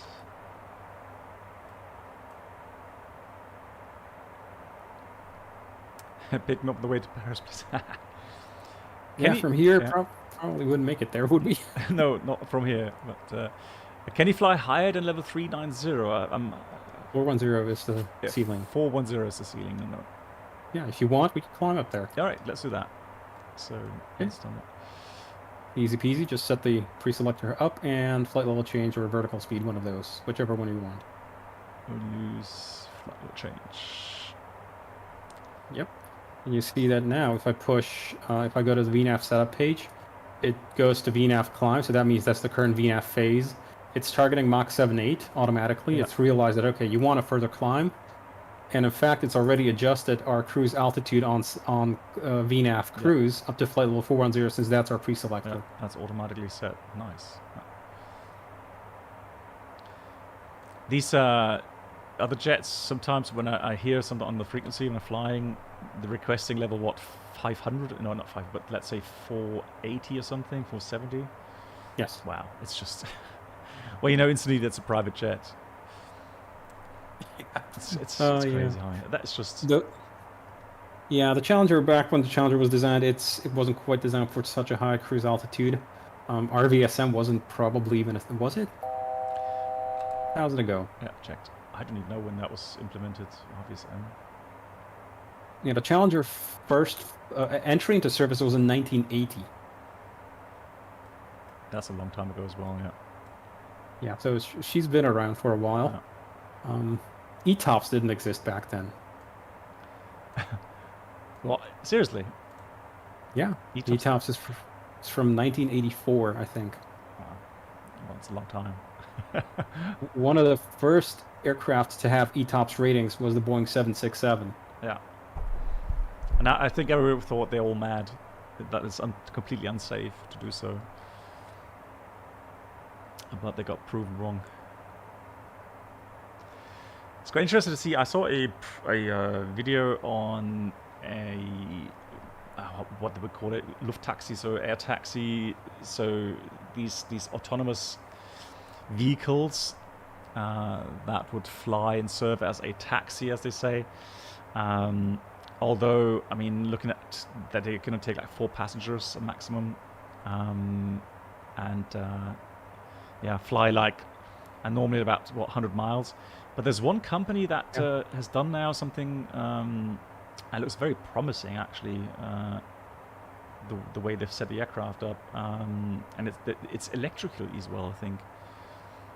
So they're actually flying electrically, and they're going 160 miles per hour, something, max speed. So they actually have a range of around, I would guess, about 100 miles or something. So that actually sounds to me quite interesting. But everything else, when I hear things like, you know, that they want to make sure that many people can get from the airport, let's say downtown, and don't have to go by road, I don't think that's going to be physically possible. eVTOLs. No. Yeah, it's going to be for the rich again, you know, for the for those. So I was wrong. ETOPS first. Apparently, the very first ETOPS rule was in 1964 for 3-engine aircraft, but it wasn't. I think it wasn't called ETOPS back then. Yeah. And 1976, the Airbus A300 had a 90-minute ETOPS rating on it. It was the very first one. ETOPS 120 didn't exist until 1980. I'm sorry, ETOPS 120 came in 1985. Yeah, crazy. And now with the 777s, how much are we now? ETOPS 360 or 370 or something like 5-6 hours, yeah. Incredible. Yeah, except for flying directly over the South Pole, you're pretty much anything's accessible. Yeah. ETOPS all day. Yeah. But again, that I don't know. Imagine, so it's all in theory, it's all nice, but imagine being somewhere of the Pacific, and you know the next airport is like 4.5 hours away, and you know Murphy strikes and have an engine failure, and you're gonna fly 4.5 hours on one engine. You're gonna be sweating, and hoping that the engine is gonna last that long. But it should. I mean, theoretically, yes. You know, it's all good. It's proven to be very reliable and so on. But sometimes, I don't know, there's always that kind of risk you're taking with that. I mean, there are weird people who fly single-engine aircraft over the water. True as well. The guys that wear that orange jumpsuit and what look like the heat-protective clothing with an integrated flotation device. Yeah. We actually have a comedian in Germany called Otto Walkes. He's actually a very nice guy. He's also quite a funny guy, although his kind of sense of humor that you have to like or not. But I actually had him on board an aircraft once on a flight to Hamburg. And I knew from reports that he has his own CPL, or maybe even ATPL, I don't know. He had his own aircraft, and I think it was a Malibu or something. And I knew that he would fly that from Germany to Miami, because he's got a house in Miami. And so he flew there on his own. I remember that one day I did an outside check just prior to departure to Hamburg, and I saw a big dent below the right-hand front door. And normally big dents or dents that have been already inspected by maintenance have a little silver sticker on them, a round little silver sticker. So we pilots know, all right, that bump has already been registered and it's okay to fly with. That one had something sticking next to it, but it didn't look like a normal, you know, that silvery kind of sticker that we used. And so I became skeptical, and it was a really big dent, and I thought, well, I might as well call maintenance to make sure that we get that sorted. And they came out, and then they said, oh, so they have their own documents, so they have their computers, and they can instantly see whether or not it's already registered or not. Hey Yoda, thank you much for the 36. A dent in my ego. How that? Is that even possible? Thank you. Yoda, thank you so much. Thanks for the 36 Dent in my months. ego. I forgot to review the weather, actually. Oops. Okay. the one we received. All right. Yeah, we'll have a look in a minute. Yeah, so the technicians came out and said, no, that's a new one. And so we're going to measure it and, you know, see if there's any parts below that could be damaged and so on. It took a while, and I made an announcement to the passengers saying, I'm sorry that we can't depart. We still have a technical issue that we need to take care of before we depart, blah, blah, blah. And so actually I told them that we have a little dent doesn't look serious, but I need to, you know, for technical reasons, ask our professional technicians to have a look at it, blah, blah, blah.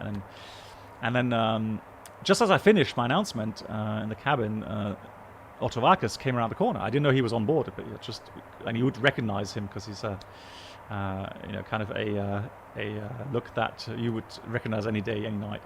So he came around the corner and said, "Oh, Captain, can I ask a question?" And so we got talking, and so I explained to him what's happening, and he said, "Yeah, he's got his own CPL and own aircraft, blah blah blah." And so, and I said, "Well, how on earth do you do that? How do you fly, single pilot in the Malibu to Miami? What routing do you take?" And so he explained everything to me. And just like Toto said, so he's wearing we call it Frankenstein, suit. So it's what do the divers wear, or the surfers wear? It's like, I don't surf, so I don't have that. That very kind of skin tight clothing that builds a protective kind of an insulation layer between your skin and the fabric. it's a neoprene suit. Yeah, neoprene suit, like a wetsuit, exactly. Yeah, thanks guys. Yeah, wetsuit. And I thought, and just imagine sitting there for these hours and hours and hours wearing that neoprene suit in that aircraft. Wow. I don't know if I really want to do that. Not even once, to be honest. So yeah, I mean, he did that regularly on his own. I guess he did like the challenge of doing that. Hey, Vickers, yeah. So, all right. So let's see weather. Let me go in my box then. So again, this is very important, guys. If you're flying shared cockpit, and normally I know that you use both. If you're doing single cockpit, you've got you have access to both FMCs. But please, if you're flying shared flight, only use the box on your side, unless if you want to use your colleague's FMC, ask him first, because maybe he's just doing something in there, or he's just programming something or looking at something, and you go without telling him, start switching pages. It is annoying, so don't do it. So stick to your own FMC. That's true, Avenger, but that's the only reason really. So let's go in there. For the approach, you want terrain on your PFD? For the approach, yeah. I think we had it off for departure, but I mean, there was no terrain. Yeah, that's true. Yeah, but for later on, will be interesting to see the islands. I'll as throw well. it. Yeah. And I guess traffic as well, even though, I mean, there's not going to be any traffic. Yeah, but so normally you would have that on. So now you've got terrain and traffic. Yeah, you can see peaks high, 4,400, low, nothing, level C. And nothing in range. Roger. So ATS log return. Let's do weather. View terminal weather. So there we got the reports. So our destination has currently variable winds, good visibility. Yeah, I've already had a look at our destination. Weather is essentially cavalcade. Yeah, it's very, very good. Yeah, a few 3,000, 22 degrees. It's actually our alternate had worse weather. Okay. So right now, yeah, it's ceiling at 2,000. Yeah, but that's still okay. I think Tenerife South have been there in real life. They have good ILS approach and so on. So. Oh yeah, absolutely. They do. Just saying that. Yeah. It's a bit. Our destination has better weather. Yeah, that's true. Alternate. Yeah. Oh, did you read? Tony, did you hear about that A320 in? Where was it again? I forgot. Let me just get the report. Man, scary. When I read that, I had chills. I just trying to imagine what the pilots went through. Because I mean, we've been talking about this kind of Plan B or valid Plan B concept that we have. So we call it in-flight decision-making model. And there was an aircraft that had, it's an A320. They had like 200 and something kilograms of fuel left after they landed at the alternate, and that was 6 minutes flight time. Is it an A320? I remember there being a 737 that had that happen in India. No, that was just now, last week. Another one then. Yeah, I'm trying to find the. Is it? Anybody know which airline that was? A 320 Neo. Yeah. A Neo even. Yeah. So. Yeah, so well, the problem is exactly, so Mario, that's the interesting concept really, to get, my head around how did they get into that position, because of course no pilot would ever on purpose get anywhere near that kind of fuel level. Viva Colombia. Because simply speaking, now if you look at the indication error as well, oh, there we go. Thank you so much, Giftswerk. Fantastic. Much appreciated. Thank you. So it's Viva Colombia A320 Neo near Monteria on the 17th of October. Landed with just 200 kilograms fuel remaining. And the weird thing is, there's a picture that shows, taken from a passenger, and it showed the fuel page. And they had on the left main tank, they had 100 kilograms, and the right one, they had 110. And in the fuel on board, it said on summary, it said 200 kilograms. And so from those values, that's 6 minutes flight time. Yeah. So that is something that is pure lottery. And imagine the engine's dying when you're flying. When And I would even assume from the time, or daytime, that I guess the 20 Zulu, that's probably daytime over there. So at least it would have been light, but still. So the problem was that if you look at the weather reports, it's not as if they were really, really bad. Now the destination, so they flew from Cali to Rio Hacha in Colombia. So the destination airport at the time of arrival then reported thunderstorms, rain. The first alternate airport was Medellin, and Medellin is that was the first alternate, and for their estimated time of arrival, they had then suddenly 2:30, 11 gust 22, light thunderstorm and rain, 3,000 meters visibility, so definitely some good rain as well. And so they aborted the approach at 15,000 feet, going to the alternate. They climbed back to level 210, declared emergency, which is a very good thing to do. And then diverted to the other alternate or airport, Montera. So they thought that was going to be their safe plan B. However, it seems like they just didn't really, or weren't aware of the fuel requirements that it would require to get there.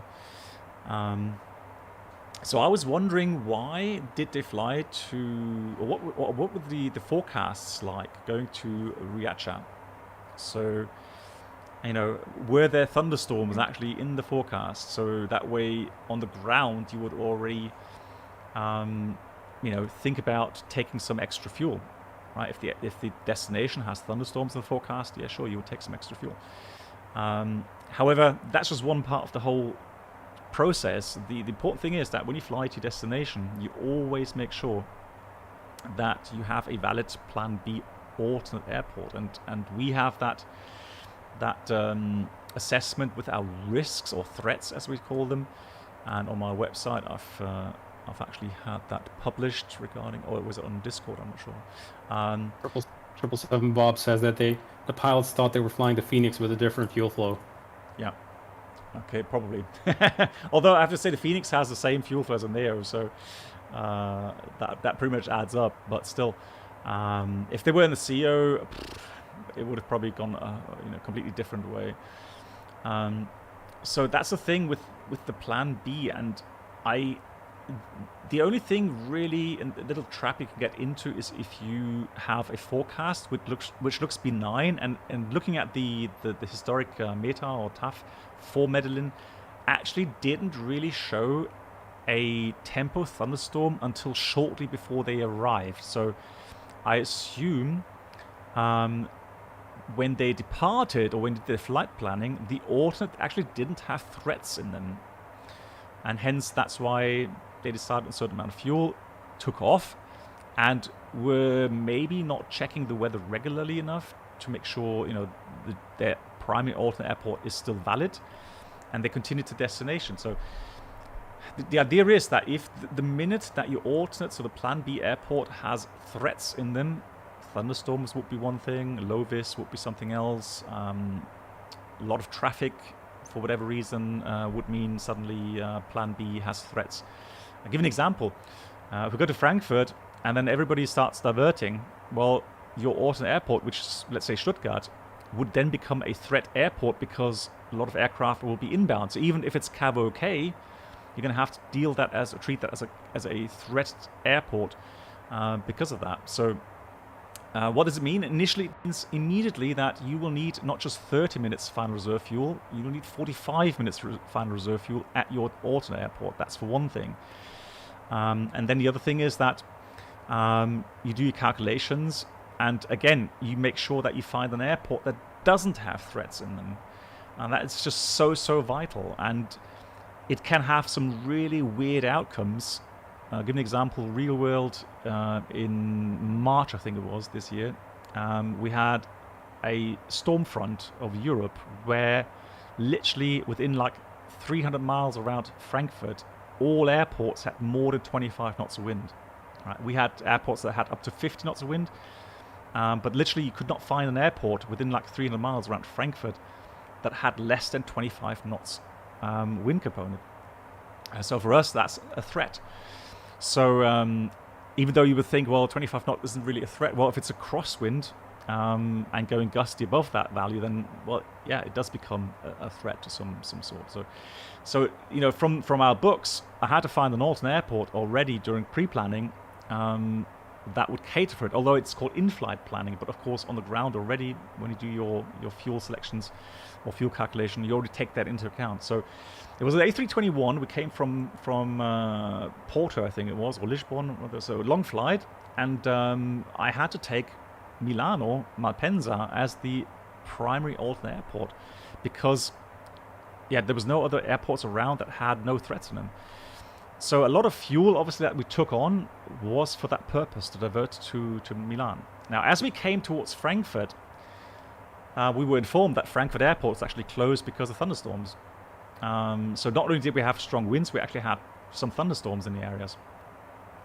Yeah, I know. So it's very rare that you have that kind of alternate airport. Now, here comes the problem. So we had 6 minutes holding fuel, and we knew we were going to have to fly holdings. So then we had to do our calculations, look around, you know, are the airports around Frankfurt, so let's say Brussels, Luxembourg, Hanover, Stuttgart, Cologne, Düsseldorf. There's lots of airports.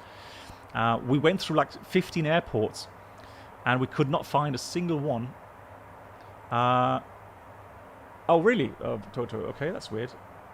Let me try again to disconnect. Can you try again, Toto, to restart Discord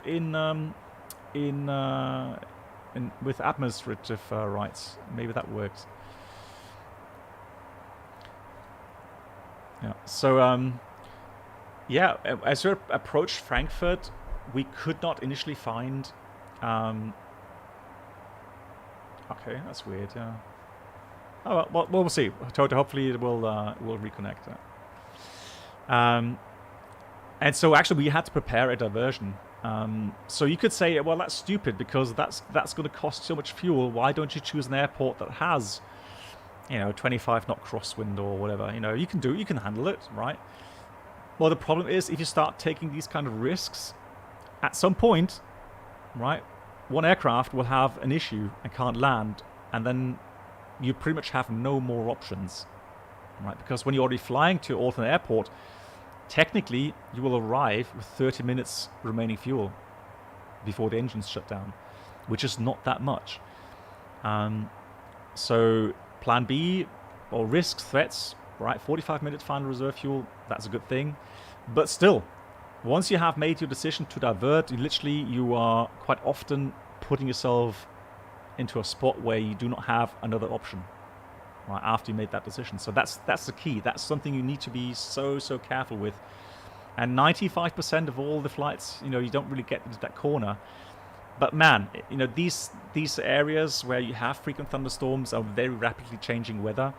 Boy, you can get into these corners, and you know, they were so close to a catastrophe there.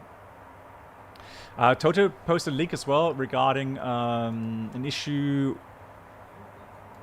Oh, that's the mentor pilot. Yeah, 6 go-arounds. I mean, no, you don't do that. And then he did a low-level circling in low vis, and was so lucky to actually find the runway. Then, yeah, just don't get yourself into that corner. Okay, let's try again. Hello, hello. Test. Yes, loud and clear. Fantastic. Yeah, so the video I sent there, that was a 737 in India that, yeah, they did 6 go-arounds. Yeah. And here's another rule. We have, in our company, we have the rule that once we go around due to weather, we will not be allowed another approach unless the weather changes to a point where you would say that the chances of now making a successful landing are higher than previously. Right? If not, if the weather conditions have not improved or even decreased even more, well, you're not supposed to do another approach. Again, it's another safeguard. It's a safeguard of you becoming tunnel visioned, trying to force the aircraft down at a runway which is below minimums, right? And even though a lot of you may think, well, that's completely overdone. But that's how aviation, especially airline aviation, works. Just imagine how many aircraft an airline has, how many flights per year are being done, and try 2 fatal accidents in 1 year, and you could literally ruin your airline.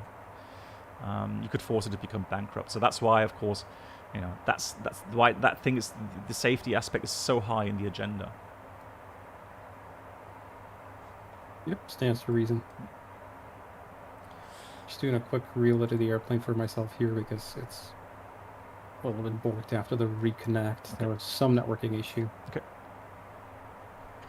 JSnap, yeah. There's so many examples in the past.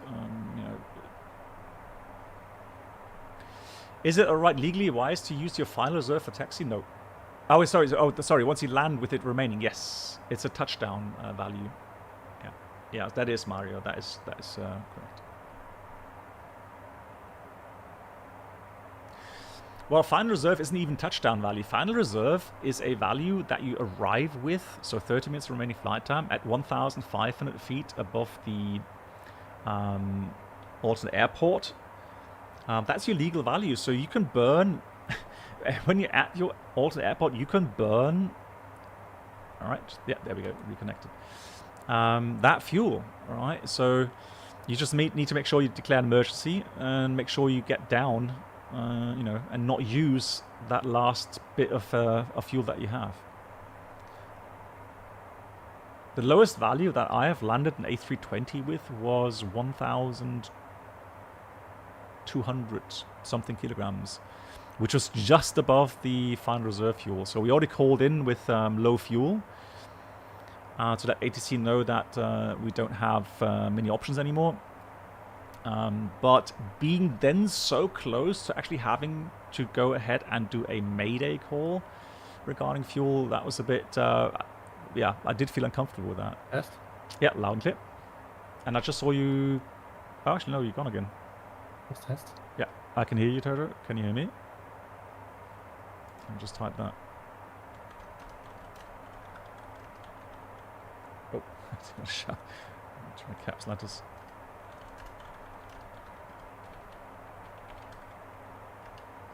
So he apparently can't. Oh, no, okay. So he disconnected again. Yeah.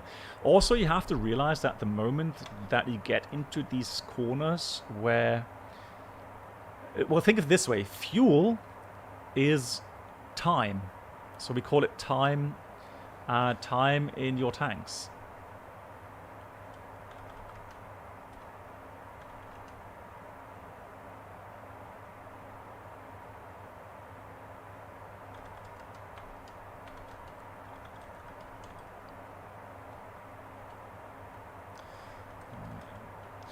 So that's time in your tanks. So that's how you should see it. The moment that you get low on fuel, it means you have less time in your tanks. And then, of course, the options you have get less and less. The pressure that you feel rises.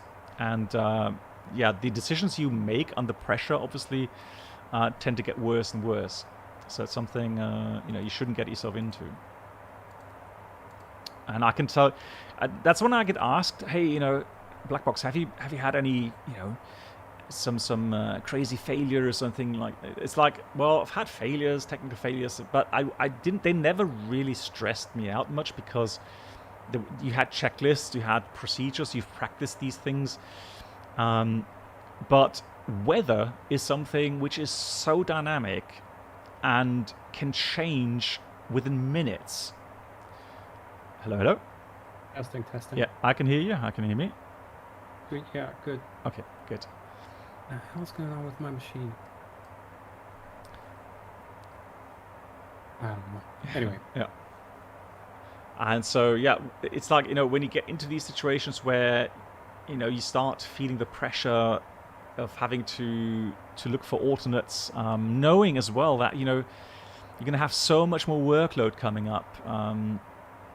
But that's just the way it is. And that's how we get, get to these solutions. And then, yeah, you have to, even after a 10-hour, 11-hour work day, you still have to then, make proper decisions, make safe decisions. And even if it means that you're going to be working 14 hours, 15 hours.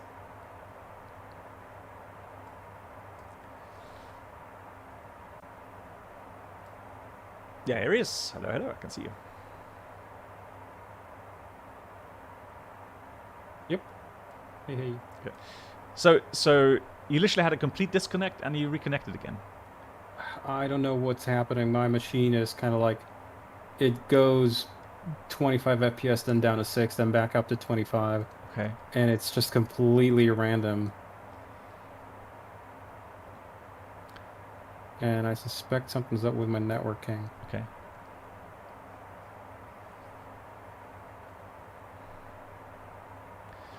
Right, remaining flight time is 43 minutes. No. What, seriously, Yordad? Just by... But you don't have your graphics card yet, do you? So it's just a CPU then? And you got a double in FPS with DCS? You're joking. Oh, God. Hello, black box. Hey, Brenold, how did the flight go? Oh, you already had a 3080 Ti. Wow, okay.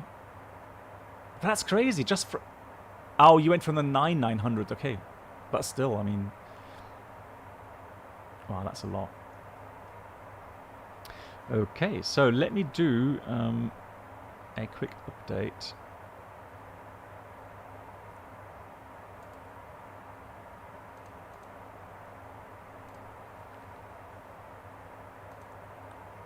So let's do, well, we don't need those anymore. So we just go with the alternate. Welcome aboard the Captain Black Box Twitch channel subscriber experience. Could new subscribers please make your way to the first class cabin? Hey Jason, where thank you so complimentary much. drinks, snacks and premium flight entertainment will be served. Thank you. Thank you so much. Jason, thanks for the 65 months, good God. And again, I'm looking forward to, hopefully the shared flight coming out. And again, we did a flight with the TOLIS and it worked almost perfectly, just some minor things. But Mark was definitely feeling the pressure.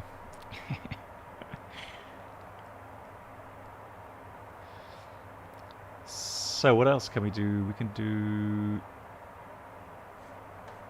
also Tenerife.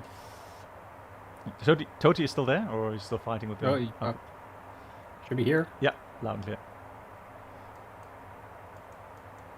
So, let's have a look. Let's take another option here. Lanzarote. Let's do Tenerife. No, let's do Gran Canaria. Golf Charlie Lima Papa. So Golf Charlie Lima Papa. Let's send those with us. The flight was nice and the approach was challenging. This is a nice challenge for you. Okay, nice. Well, Brendel, I still have one challenge I need to do that you already gave me. Declaring fuel critical instead of an emergency if you're getting close to final reserve does... well, yeah, I mean, having to declare an emergency, yes. Low fuel doesn't necessarily mean that you have to file a report. But yeah, a fuel emergency, definitely. That is a mandatory report. So let's view the weather here. So we've got that right now. So we have a bit more wind now, northerly 10 knots. Few 2000, 1015. But still good. And the alternate, so plan B, Golf Tango Charlie Sierra, is 100 at 4, broken 2000, so stable weather, nothing, not changing anything. And then if anything else, we've got La Palma, sorry, Gran Canaria. No, I think Gran Canaria was good. So La Palma, that's our destination. Get confused here with it. So that's 280 at 2 cavalcade, 22 degrees. So fine weather destination, no threats whatsoever. Hence, we'll continue to the destination. Fuel-wise, we're good anyways, so that is all good. So let's go ahead, go performance, approach. And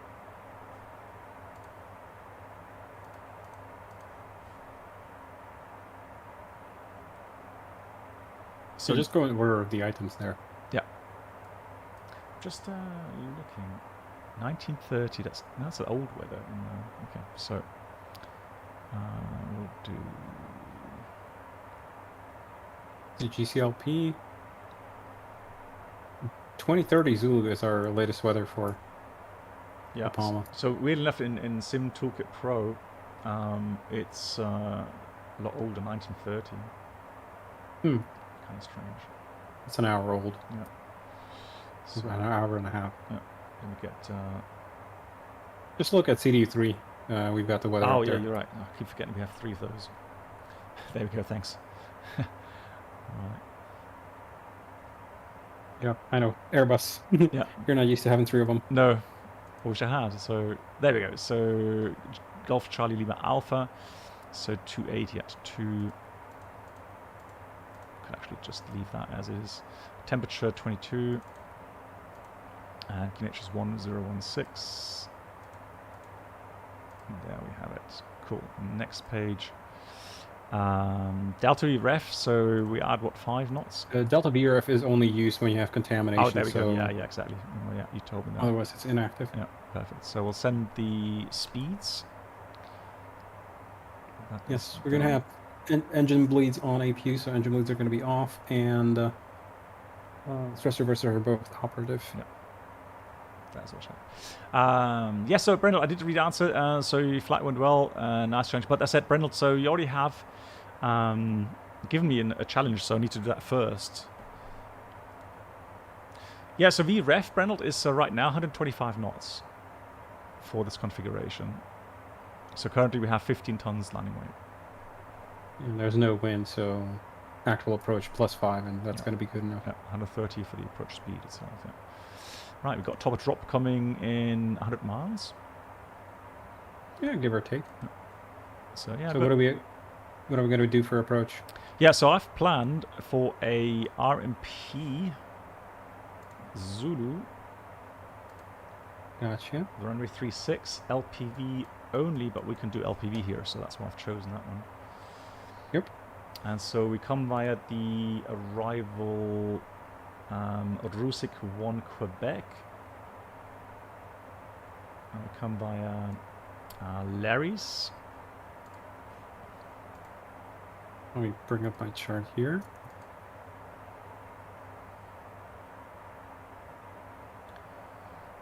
So what's the arrival again? It's Russie 1 Quebec. Yeah. So actually, yeah, there we go. So it's go direct from Rusick, direct course Larry's, then to Tenerife North, then to Texel, and then to Araco, and Araco is the initial approach fix for the RMP approach.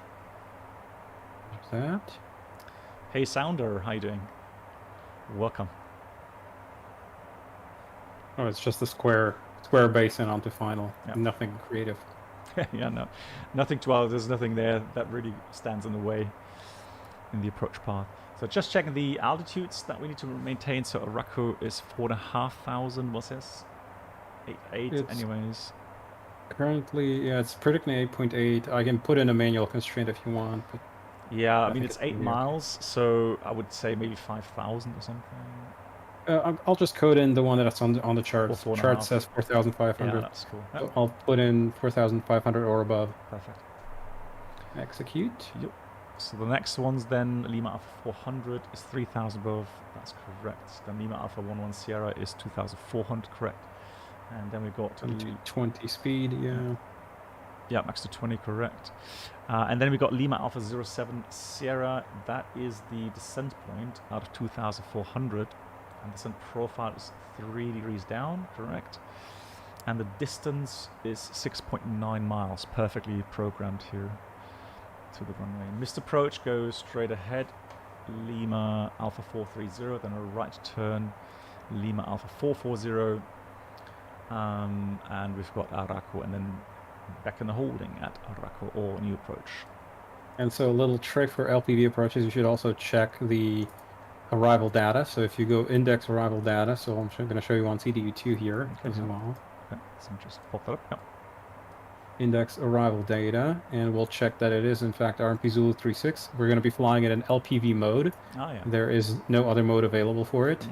It's the RMP from the FAF to the missed approach point is going to be angular, so it's going to be narrowing down. Yep. And it is glide path mode is going to be derived from the EGNOS SBAS data. Yep. Then we also got channel and some other information. For final approach course 004 degrees. Should match the chart, which is Perfect. 004 degrees indeed. So we're basically just checking to make sure that the box understands threshold elevation is 104. Also, it needs the EGNOS system, and you showed me ones that you can look for the predictions, right?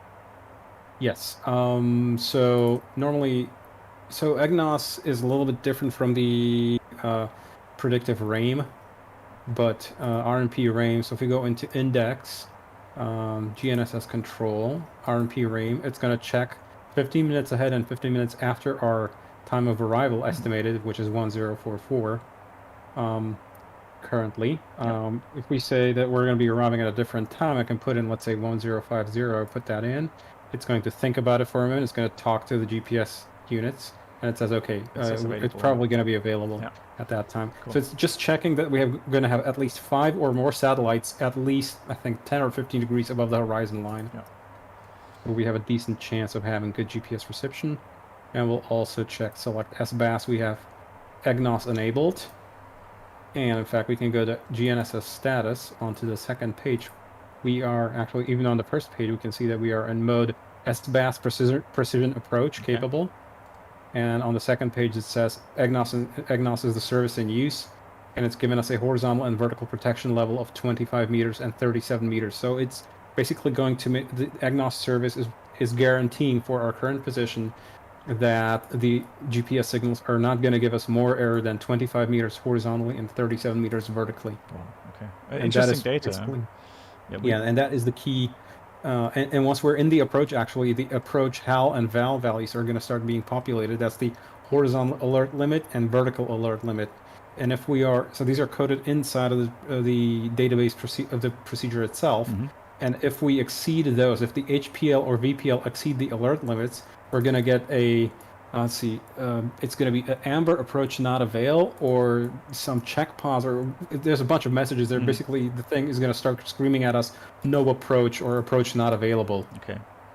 And sometimes if there's actually if the approach were available in Baro VNAV mode, it would say, under messages, it would say approach not available, and it might say RMP available or something like that. So we could downgrade to Baro VNAV, which would increase our minimums, but we would still be able to fly it even if we didn't have EGNOS integrity for the approach. Okay, cool.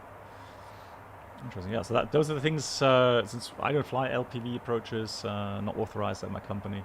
Yeah, interesting background intros there. It's the future. ILS is...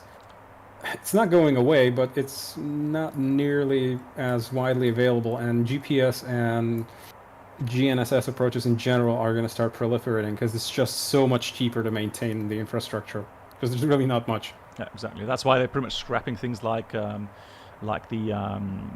S-Bus stuff that we had, or the even in the UK they scrapped the Not SBAS. SBAS GSS. is Sorry, the GLS approaches. So the GLS could be. I know that they're trying to basically move away from infrastructure that's on the ground because it's expensive to maintain. Exactly that, yeah. And I mean, an ILS installation. I haven't talked to my dad. My dad used to work for essentially the company that maintains them here, and like the navigational service provider. And they had to fly. Every ILS had to be, I think, reviewed once or twice a year. Yeah. Not to mention that each installation per runway costs somewhere in the vicinity of $1 million. Yeah. You have to every year or twice a year you have to do calibration flights, which is essentially a full day of flying. Exactly. Per airport for fairly expensive airplanes. So we're talking, probably $2,000 to $4,000 an hour, and they'll burn easily 4 to 8 hours on it. Yeah, and cause disruptions in the approach flow, because I've seen that in Frankfurt. Yes, when you're unlucky enough to be flying on that day and they come in, and they have the, they tell the controller when they do what, and then the controller has to, make sure that everything is organized around them. So yeah, it does cause a headache for them. Yeah, and so it just costs a lot of money to maintain an ILS, whereas with an LPV or SBAS approach, there's nothing. Yeah. So there we go. Yeah, like I said, that's more the future than anything else. Right. So talked about the approach procedure, done the performance setup. Any questions from your side? Do we want to enter minimums from right now? Probably yes. That's a very good question, because it was like 2,000 feet. And the minimums are LPV, and we are Charlie aircraft, aren't we? Yes. Yeah, so with 1330 it is. I can roll those in for you. Thank you.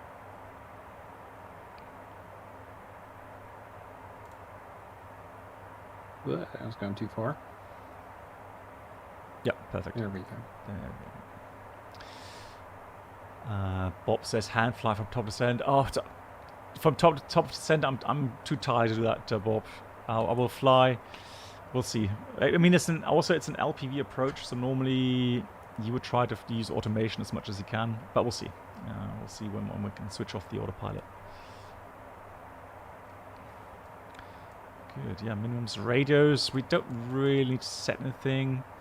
It's nothing. It's the GPS receiver is flying. So if anything, you could argue that maybe for the approach itself, so the transition, but I think it tunes north automatically anyways, I guess, later on. Let's see. Yes, we are on auto tuning. Yes. For the nav radius, but we can tune something if we want ourselves. That's fine. It has a GPS primary approach anyway, so this would really be just for personal backups. Yeah, absolutely. Yes, I can give you a outside view, of course. Did we speak about the missed approach? Yeah, already briefed that on the waypoints.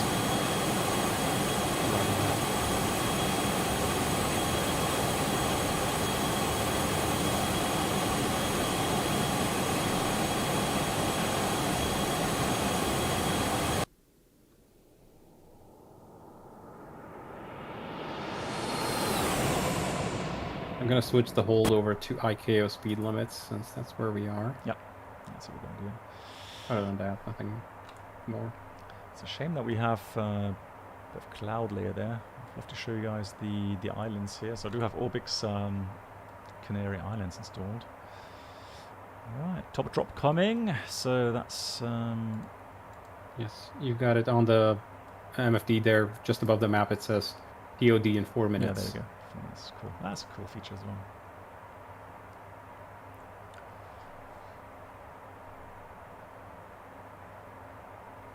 And right now it also says that the controlling constraint is at Lima Alpha 07 Sierra. It's a 2,400 or above.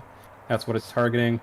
Okay. And we would need to go 1,600 feet per minute right now to make the constraint direct at 2.42 degrees down. And that's actually really good. Toto's reading that off here. So that's actually really good info, because if you think about passenger comfort and you want to avoid large descent rates as much as you can. We have a Challenger pilot on our Discord, and he His company is operating, I think, a 2.1 degree descent angle instead of 3, Okay. because apparently they say that it's a little bit gentler and they don't mind having a steeper descent. Yeah, and you know, private companies need to make sure and take care of their make sure their passengers feel comfortable and to take care of them. Yeah. It also makes speed control a lot easier. 3 degrees is just barely doable on the Challenger. Yeah. On the descent angle. There we go. Yeah, so The FLC. Yeah. So we go down to 10,000 initially.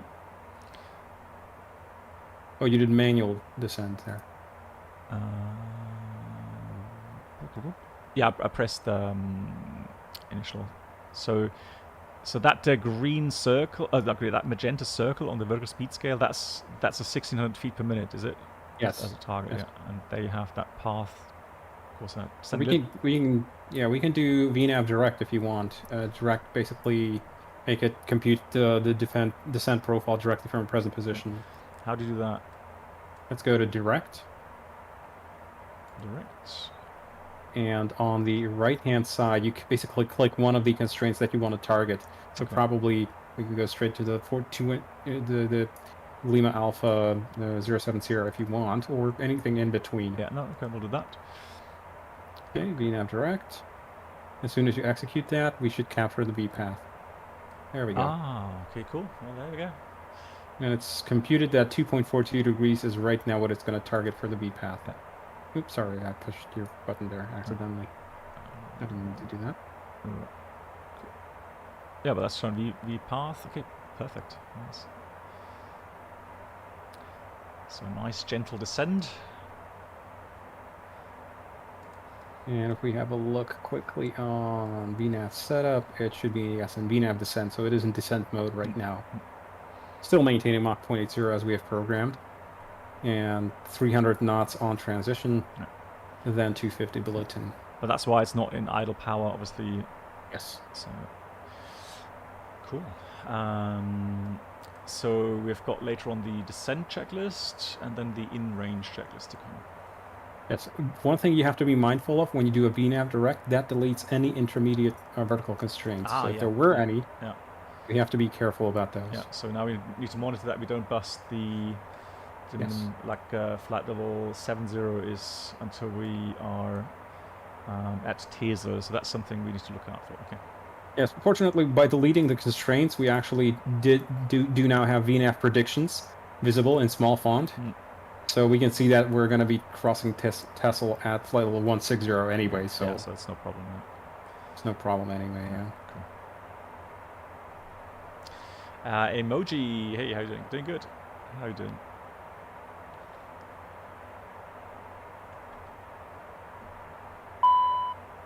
Oh, sorry, that was mine.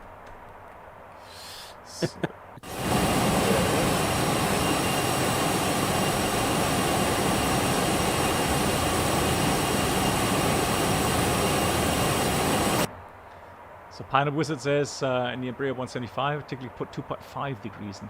That's weird. It's interesting that you can do that. We can. I'm just trying to think that we would need to program that in the flight plan page, really, but can't really do that either.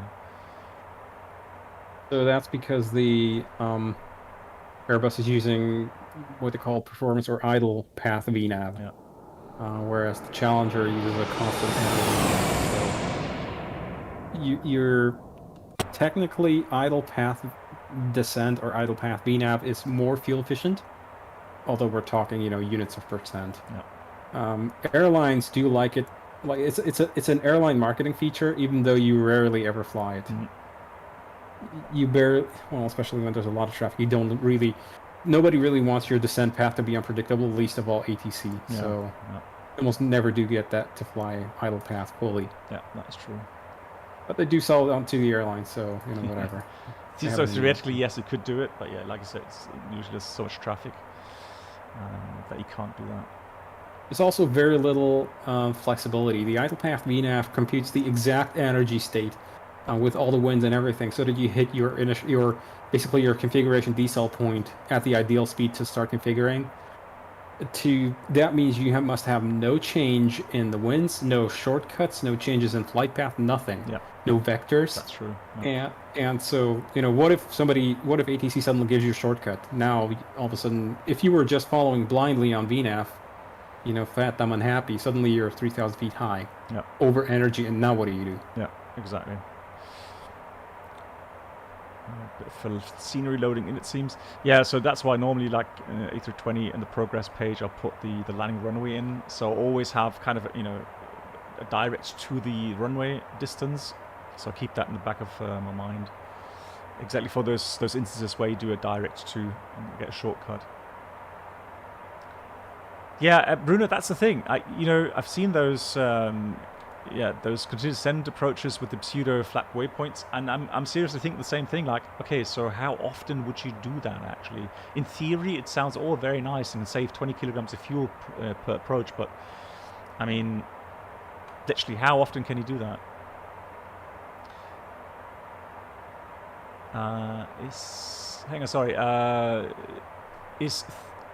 Okay, so you mean for the minimums? Yeah, so the thing is this. So we're not doing an ILS approach, we're doing a non-precision approach. Even though it is a fairly accurate approach regarding, the system sensitivity and the accuracy that the aircraft will navigate with, it's very good, but still, the airport is elevated at 104 feet. However, due to the terrain there in the approach path, and I would assume it may be a little offset as well. So the landing runway is... no, it's not, so it's straight in. But so there's terrain there that comes into play. And so you have to, even in these approaches, and even if it's an angular shape, so it's mimicking a localized and glide slope behavior, where the closer you get to the runway, the more sensitive the display gets, so the diamonds to show you offset from the center. But still, at some point, for example, here you've got an obstacle at 655 feet. That comes into play, even though it's an angular approach. And so that's why the minimum, that's why it's 1,330 feet. That's very high. That's 1,200 feet above the runway. But that's just the way it is. If it doesn't have really a obstacle problem, then LPV approaches will go down to normal ILS Cat 1 minimums. Yeah, if you look at any of the other approaches at this airport, they're actually worse for minimums. This one's the best, actually. Yeah. But that's so can we get started on the descent checklist here? Please. Yeah, go ahead, please. Okay, shoulder harness is secure on my end. Secure. Passenger signs. Yeah, on please. Roger that. Pressurization is set. I've got it set to 100 feet. What's the, let's see, pressurization reference pressure there? I'm going to preset it. It's 1016, isn't it? Yep, correct. 1016, so that's 2999. I'm just going to click it over just a tad. There we go. Pressurization is set. Fuel quantity and balance. We've got 2 tons of fuel. And balance is good. We have to be within 200 kilos or 180 kilos, but that's good. FMS landing data and charts. So we have, let me check. We have approach reference. We have the V-speed sent. We have the landing data set. We've got good, we got the approach programmed, I guess, as well. Yep. Charts we have on our iPads, I would say. Yep. So we've got that set. Approach brief. Yeah, so completed. Brief the waypoints, missed approach, provided waypoints up to 4,000 feet into the Racco holding. 4,500 feet is actually altogether. Yeah. There's that. BNAF transition flight level is. Let's see, did we set? Yeah, we should have set it. Where was that? I think it was. 70. Exactly. So we have it set. And the set checklist is complete, and range checklist would be next. Thank you. Brunel says, do you know how far wake turbulences of a big airliner travels down? Well, at least 1,000 feet before it gets... I don't know. Do you have any values in your head, Toto? Yeah, several thousand feet easily. So 777 big wake turbulences. What, did she actually hit them, Brennald, or... because he's writing that they flew in the little aircraft 2,000 below. Yeah, 2,000 below is quite possible. It really depends on how strong the wake is and the stability of the atmosphere. Yeah. If there's not a lot of wind, the wake might not get broken up just by sheer forces of the wind layers. And I mean, there was the recent incident where we're flying in a Challenger. We should be aware of any wake incidents around, because you remember there was an incident, you might have heard of it, where they totaled a Challenger 604 over the Indian Ocean. Okay. They hit a wake, a super strong wake turbulence out for A380. of an A380. Yeah. And they lost like 5,000 or 7,000 feet in a few seconds. Yeah. Upside down the airplane, over-G'd the airplane. And it was a complete write-off. Yeah. I was in an aircraft. I was flying. I was proceeding, and we hit a wake from an A380, and we had 45-degree bank at 37,000 feet. Oh, that's going to get your attention. Yeah. So I talked to the captain afterwards and asked him, well, did the autopilot kick out? And he said, no, strangely enough, the autopilot actually remained in, even though we had 45-degree bank. That caused some screaming in the cabin. I can tell you that. And I have to admit, I didn't feel that comfortable either, because that's a situation which you don't really have in an airliner. And it happened so fast. It was really violent, and it was like within a second. We had a 45-degree bank. Oof. Yeah, I imagine they spilled a bunch of champagne on that Challenger as well. Yeah, definitely. Right, there we go. So we've got some nice scenery. The only issue is, again, that's still with XP12, so I hope they do some more optimizing. Even though FPS are fine, I still get some little lags and stutterers. They got a lot of work to do. Yeah. It's expected. I mean, it's a beta. Yeah. Well, apart from that, looks nice. So pretty down below here. And that's El Teide, highest mountain in Spain. Yeah. Was it 4,000 meters something? Yeah, about 4,000 meters, right? Doesn't look like it, but that is... So imagine the steep incline from the coast up to that mountain.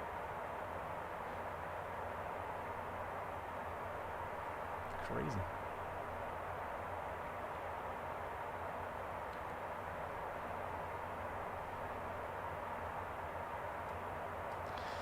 Yeah, so for the GA pilots, or even private jet pilots, yeah, the saying, caution wake turbulence from ATC. Well, yeah, you got to take that seriously.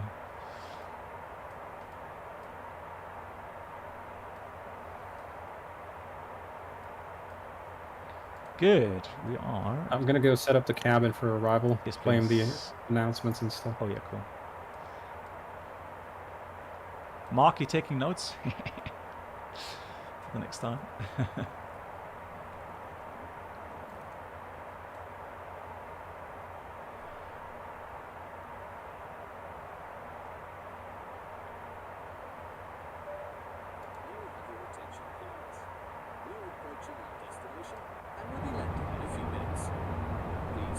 Storage compartments and tables in their fully stowed position.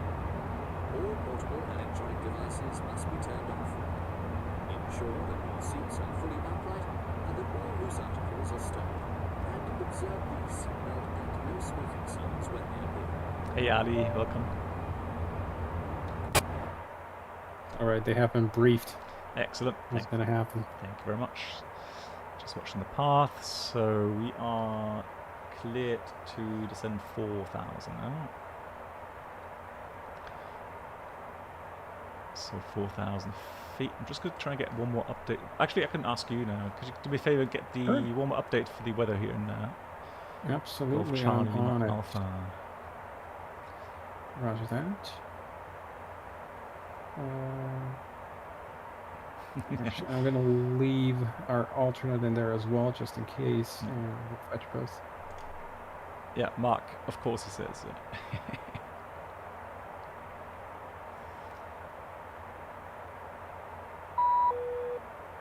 Alrighty, weather is in. Yeah, so, GCLA. That's it. Yep. No METARs. Oh, okay, so it's too late now. No, something's wrong. Normally it will fetch. There's some problem with the network. You know, if I go with the real word, whether it's also not updating at the moment. That could be it. There's a chance. Yeah. The airport is not updating anymore right now. So 1015 is the last QNH though. 1016 was the last one. Okay, I think we had. All right, good. 1016. I'll leave that. 1016 should be fine. Yeah, an approach for. Are you doing well? How are you doing?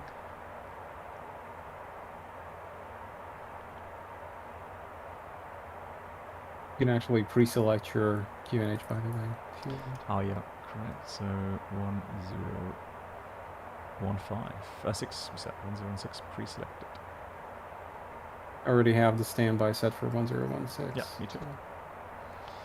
Oh, that's standby. Okay, the standby alternative. Oh yeah. Yes, cool. the standby. Cool. Yeah, see it now.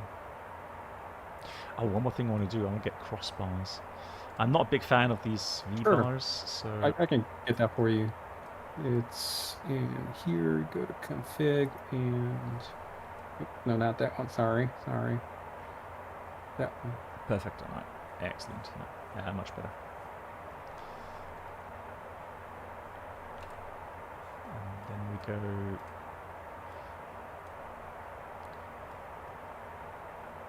Is there a dial somewhere we can make the HUD a bit darker, or? Yes, the dial Yeah. right in front of you. It's right on the glare shield next to the speed knob. Yeah, can make it brighter or darker. Okay, cool.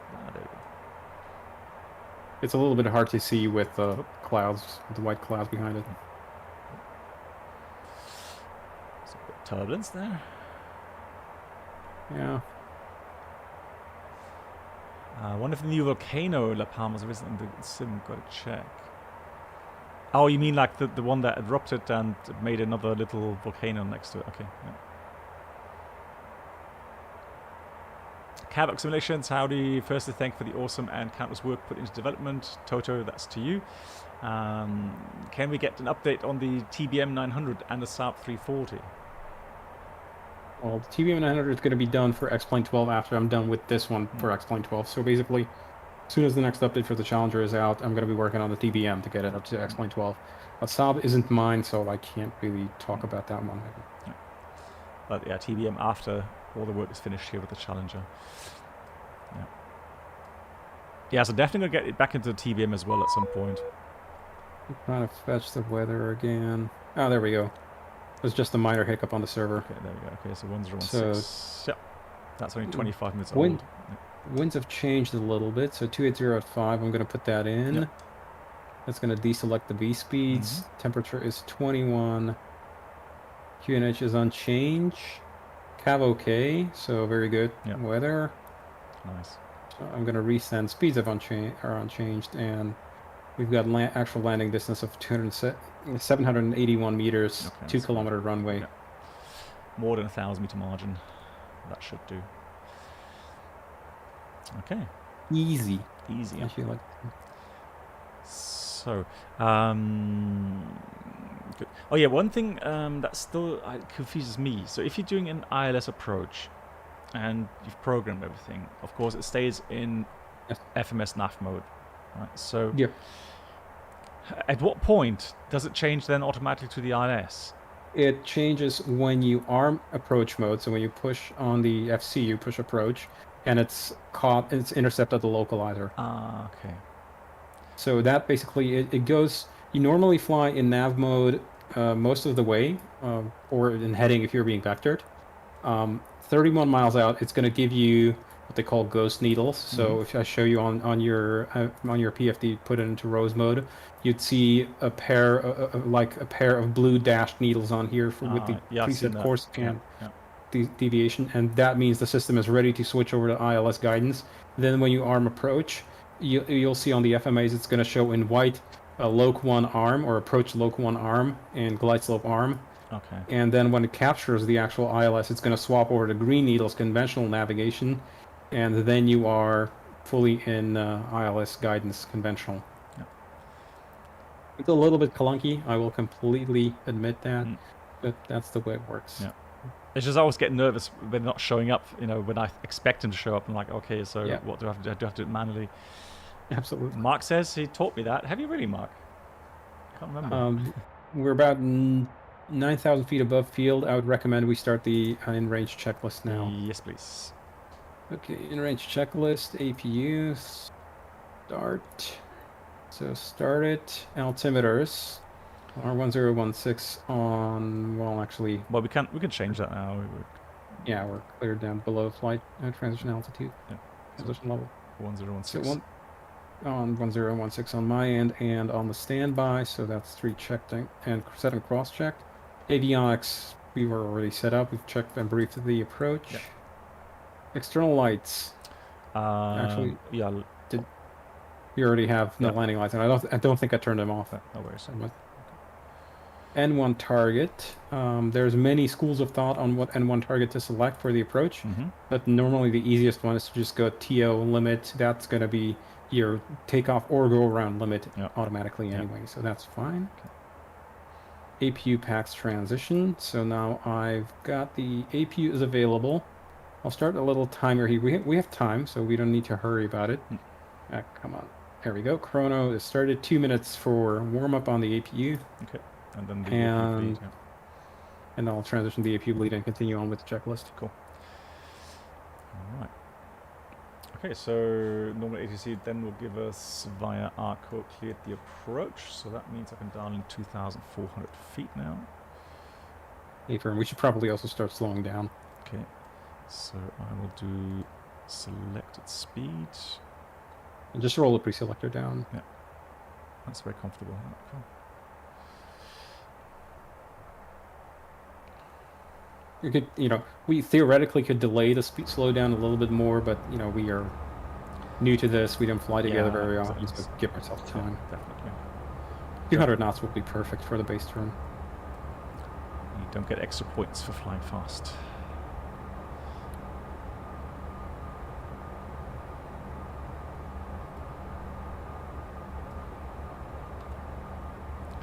Hey Jamie, nice to see you. How are you doing? How's your life? And for, by the way, the approach mode here in LPV, or in RNAV approach, you can hit approach mode when we're basically sort of essentially on the final leg. Okay. When we're just about to turn final leg.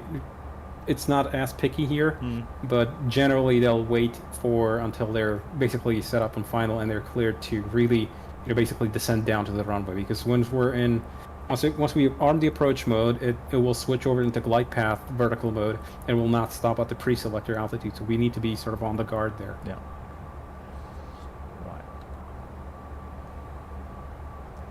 Right. Jamie is living the dream. Nice. Cool. Alrighty, and we are 2 minutes on the APU, so I'll start the APU transition. Roger. So that goes in, that goes out, that goes in, and that goes out.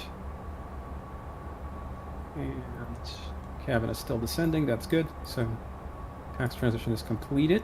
Now I'm going to bring up the ACE-like page, and APU generator is going to be on bus. Yeah. CAS is checked, it's clear. Yep, checked. In-range check is complete. Hey Dragon 4D, the silly question, how different is the Challenge 650 from the CRJ 200? The CRJ is derived from the Challenger, so they're very, very similar. Yep. There's a few differences. It's not the same type rating, but once you know one, you know the other very easily.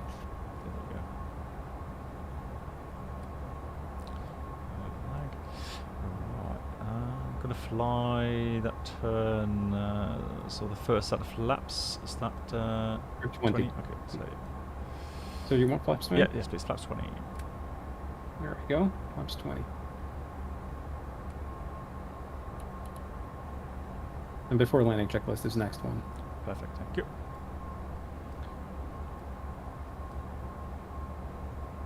And you see a new feature of the beta here. It automatically gives you like an extended runway center line there as well. Yeah, that's true. Yeah. Oh, that's cool as well.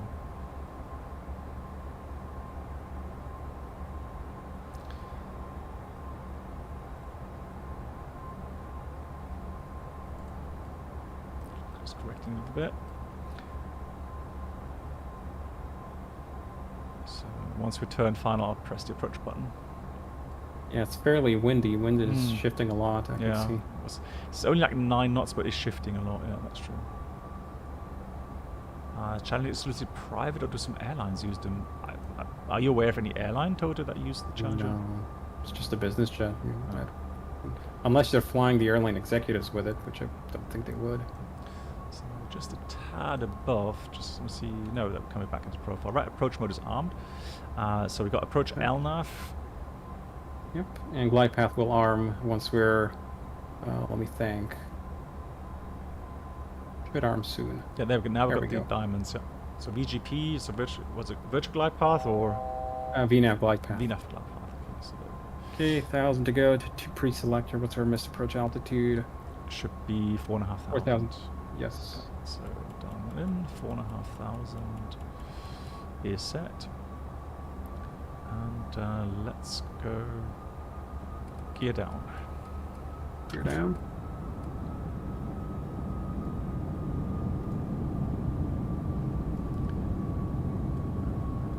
Flaps 30. It's 30.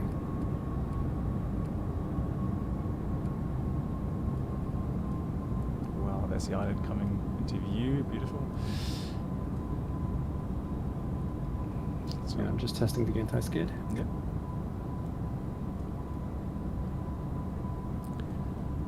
Okay, then we'll go flaps 45, 45. please. Flaps 45. And the landing checklist. For landing checklist, landing gear is down and 3 greens. No steer is armed. Anti-skid is armed and tested. Passenger signs are on. Wing cal NTS we do not need. Continuous ignition is armed. We're on. Thrust reversers are armed. Spoilers are stowed and ground spoilers are auto. Flaps are set 45. And CAS is checked. So in order to switch off the auto thrust system, what's the easiest way to do? Just press the ATS buttons, or? I can. It's normally on the forward end of the throttle, so I can do that for you. So Yes. just let me know. And Yeah, just go now. okay, there you go. That's And just recapture them. Okay. Oh, come on. It shows blinking. disengaged. Okay, there we go.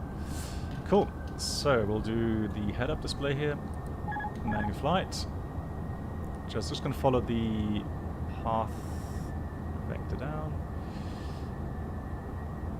You can see now on the diamond, next to the diamond, it says ANG now instead of a numerical RMP value. Okay. To tell you that now it's angular, and it's narrowing down as you come closer. Okay, cool. Oh, it's on the PFD. You don't have it on the HUD. Don't worry about it. So, oh, angular down below the amber one, magenta one. Yeah. Cool. Yes. Nice. So, getting a bit high on the profile, a bit fast. Let's correct that. And I can see the runway straight ahead.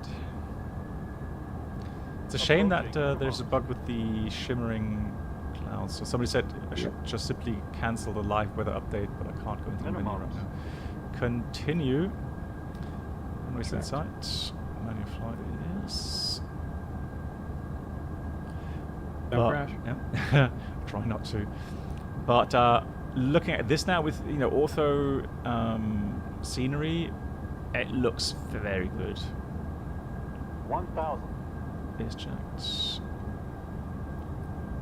That looks really nice. So I'm kind of using the indications. Yeah, the flight path back. Yeah, That's fine. Yeah. Just put it over the runway, you'll get there. yeah, exactly. So the glide slope Want the flight indication. vector off? Yeah. Yeah, please. Thank you. FD's gone. Updraft there. Yeah, a little bit fast. Yeah, correcting. Thank you. 500. Trim the aircraft. There we go. Just getting a little bit low. Let's correct that. It's interesting that, yeah, it feels a lot more dynamic regarding the wind and up and down drafts. Yeah, they say the landing a Challenger is like landing on an aircraft carrier. You constantly have to make big inputs. I'll send you a video, you'll see. Definitely very nice scenery. 100. 50. 40. 30. 20. 10. Well, I like that one. Right, so reverse should be good. Yeah. At least they're active. Yep, reverse is good. Manual brakes, of course. So let's slow down so we don't have to backtrack. Wow, 60 knots. that was nice. Closing the reverses. Yeah, nice. That was a nice approach. Love it. And with that scenery as well. Gorgeous. Let's turn around.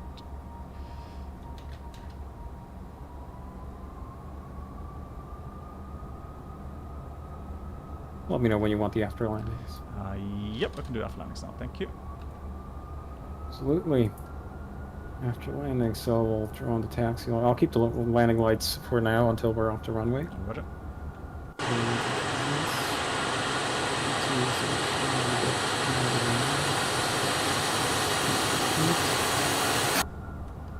Probes.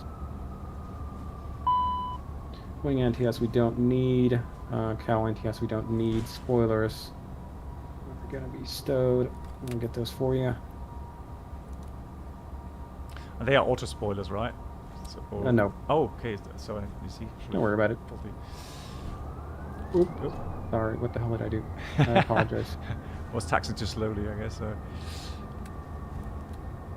The scenery is very real, very close to reality. Yeah, I mean it's ortho sceneries, and yeah, it definitely looks really Good nice. night, black box. Thank you much, Brennell. Thank you so much. Good night to you. Right, let's park. TCAS. Let's park somewhere in the apron there. Air mode standby and landing lights are off.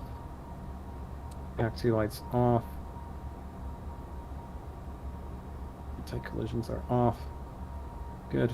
After landing checks are complete. Thank you very much. And the shutdown checks are next. Thank you. So this is so comfortable when you have someone there with you, doing all of these items. You're just concentrating on flying or taxiing. Driving. Yeah. And of course, to make things fair, obviously, when you fly with your buddies, then yeah, you would then switch roles. So both get to fly and do the pilot monitoring stuff at some point. Hey. Good. So then the parking checklist, please. That's your shutdown checks. Oh, Taxi shutdown. lights off. Parking brake is set. Reverse thrust is stowed. And generators 1 and a 2. I'll get those off. So number 1 and number 2. Engine 2 shut down. That's your item. Down. Fuel boost pumps. We'll get those off. And we'll do a fuel system check on landing. So we should now get a right low pressure. Waiting for that. There we go. Right fuel low pressure. Engine 1 shut down. Shutting down. Okay, and we have ITT below 350 now. Good stuff. Anti-ice is off. 14 stage is coming out. You can go ahead and call Jenny for now to get our passengers. Yeah, you're right. Beacon.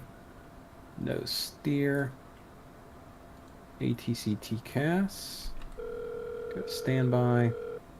Parking brake. Hotstart we flight got support. trucks in, yeah. Jenny speaking. Good How stuff. can we help? Passenger signs are off. Of course, I'll have that Cabin over with you in a differential. minute or We've two. got Anything 0 else? PSI. Engine shutdown Always checklist a is pleasure. complete. We'll go to Take securing care. checklist next. I'll first we'll offload the passengers and Yeah. get the airplane cleaned up and everything. Yeah, exactly that. I'm gonna go ahead and open the door. The outside view, yeah. So love that. The door's opening. There's Toto. That's so cool. Alrighty. Plane is shut down, chalked down. I'm happy. That makes me happy. That's so cool. Alrighty, just wait for the passenger's ride to arrive. Yeah. It should be here soon. Good. So this shared flight integrate into the Challenger, or do we still need a shared flight app? No. So this, what we're doing here is in the Challenger 650. So currently in the beta version, but that is completely separate to the shared flight app, which is also developed for add-ons like the TOLIS, the Felis 747, and so on. This is completely separate. Just wait for the ride for the passengers to arrive, see them off. Yeah. And we'll button up the airplane. Yeah, I can hear You can sit down and do the documentation for now. Yeah, so technically everything's good. Didn't break anything. Fuel remaining 1.7. You fill out the trip log and all that kind of good Yeah. stuff. Fuel remaining, yes. If there were any squawks, any notes. Yeah. Love the ambient sound as well.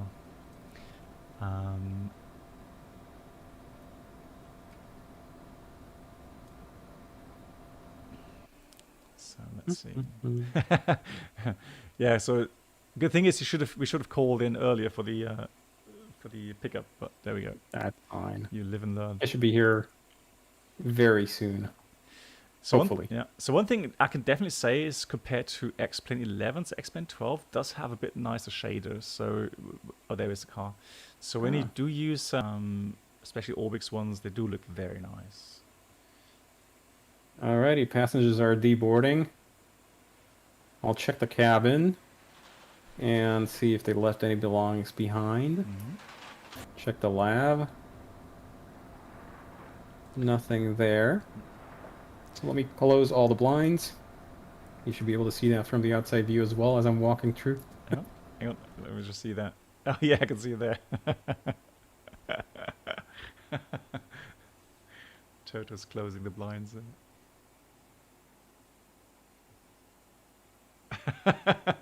That's so cool. And at this point, I would be, probably pulling out the vacuum cleaner from the back, or, tossing any ice or coffee that wasn't consumed. Coffee spills on the carpet. Yeah. So not just. I mean, I'd have to, for example, take care of the galley if we didn't have a flight attendant. Yeah. So that's something so interesting to kind of get the idea of what happens after the flight, right? Normally we flight simmers, we shut down the engines, that's it. Close the flight sim. BB would be out at this point, probably. And also do a quick post-flight walk around. Does Toto have a pilot license? I think so. Yes, a PPL. Yeah, there you go. Plunder catering. Well, I mean, before it gets thrown away, yeah, of course. I mean, well, if there was any catering that we wanted, we could, of course, take it or something, or leave it. Well, depending on when the next flight is going to be, right? Yeah, if it's perishable or not. Yeah. Also, we did an international flight, and what did we do then? Oh, customs and so on. Well, not just that. We have to order international trash removal at the FBO. Oh God, yeah. Because if we have any fruits or anything with seeds in it, they have to be disposed of in a manner that is okay. Yeah. Well, things you have to remember. Yes, and it costs extra for international trash removal. Oh yeah. Okay, probes are covered. Yeah, it's very mesh difference, prisoners, because I have payware add-on here. Doug doesn't. Yeah, what am I going through the ground? Yeah, a little bit. Yeah, just a little bit. It seems. Well, above the ground, even though. Yeah. Yes, that too. I don't think. Oh, engine oil. You're gonna have to do yourself. Okay. Because I don't have that available in the menus here. So if you go into ground services menu, you'll see the Challenger menu, then ground services, and you should see like service engine oils. Yeah, there you go. Oh. Okay, and that happens in the back of the airplane normally. So how much would we need really? Well, first of all, you need to turn the system on. So flip the on-off switch to on, and then it's going to tell us if it needs any oil. Okay, it says full left hand full, right hand full, correct? Okay, well in that case, you can push the left and right full buttons momentarily. That'll do just do a quick lamp test, but if they're both full already, then we have nothing to service. Yeah. Good, and there's a full set of instructions actually, Oh, yeah. on the thing as well. Things you have to So- remember to do here. Oh yeah. And so if you Okay, save airport. the state, right, so, you know, after time, yeah, Yes. you need to do servicing, right? Oh yeah, absolutely. Also, what I'm going to do is I'm going to go ahead and kill the cabin utilities. So, sit down, and I want to push the AC/DC utility switch Mhm. to get the screens in the back and the computers shutting down. And with that, we are ready for the securing checklist. Yes, please.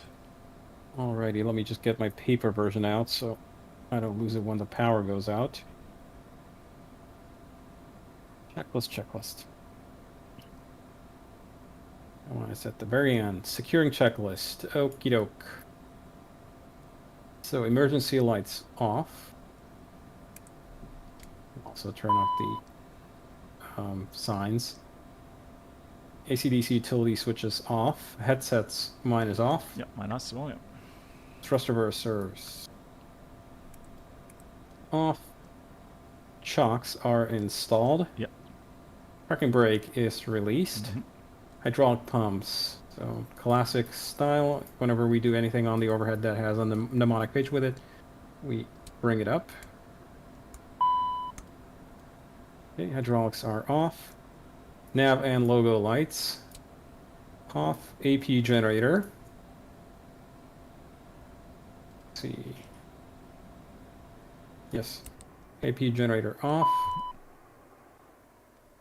AP start stop. Then packs off. LCV and 10th stage isolation off. AP power fuel. Let's see. AP is shutting down. RPM 20%. Good stuff. ICAS AP gauge. We'd normally wait for it to go away, but we can go ahead and kill the battery master now. Okay. So, battery master off. And after that, cockpit refuel defuel panel is up above my head. Yeah. That one's off. Yeah. Service lights are off. And pins and covers are installed. Securing checklist is complete, Captain. We can go ahead. We can go to the hotel. Finally. Excellent stuff. Right, so Or to the beach, I guess. Yeah, yeah. Oh, of course. Yeah, we would go to the beach. Yeah, some beach club. Mario says I thought he was a CL650 pilot. So he knows well. He programmed everything here, so he had to learn a lot of stuff, everything about the Challenger. Yeah, definitely knows a lot about this. Let's go with that, and then I'll join Toto outside.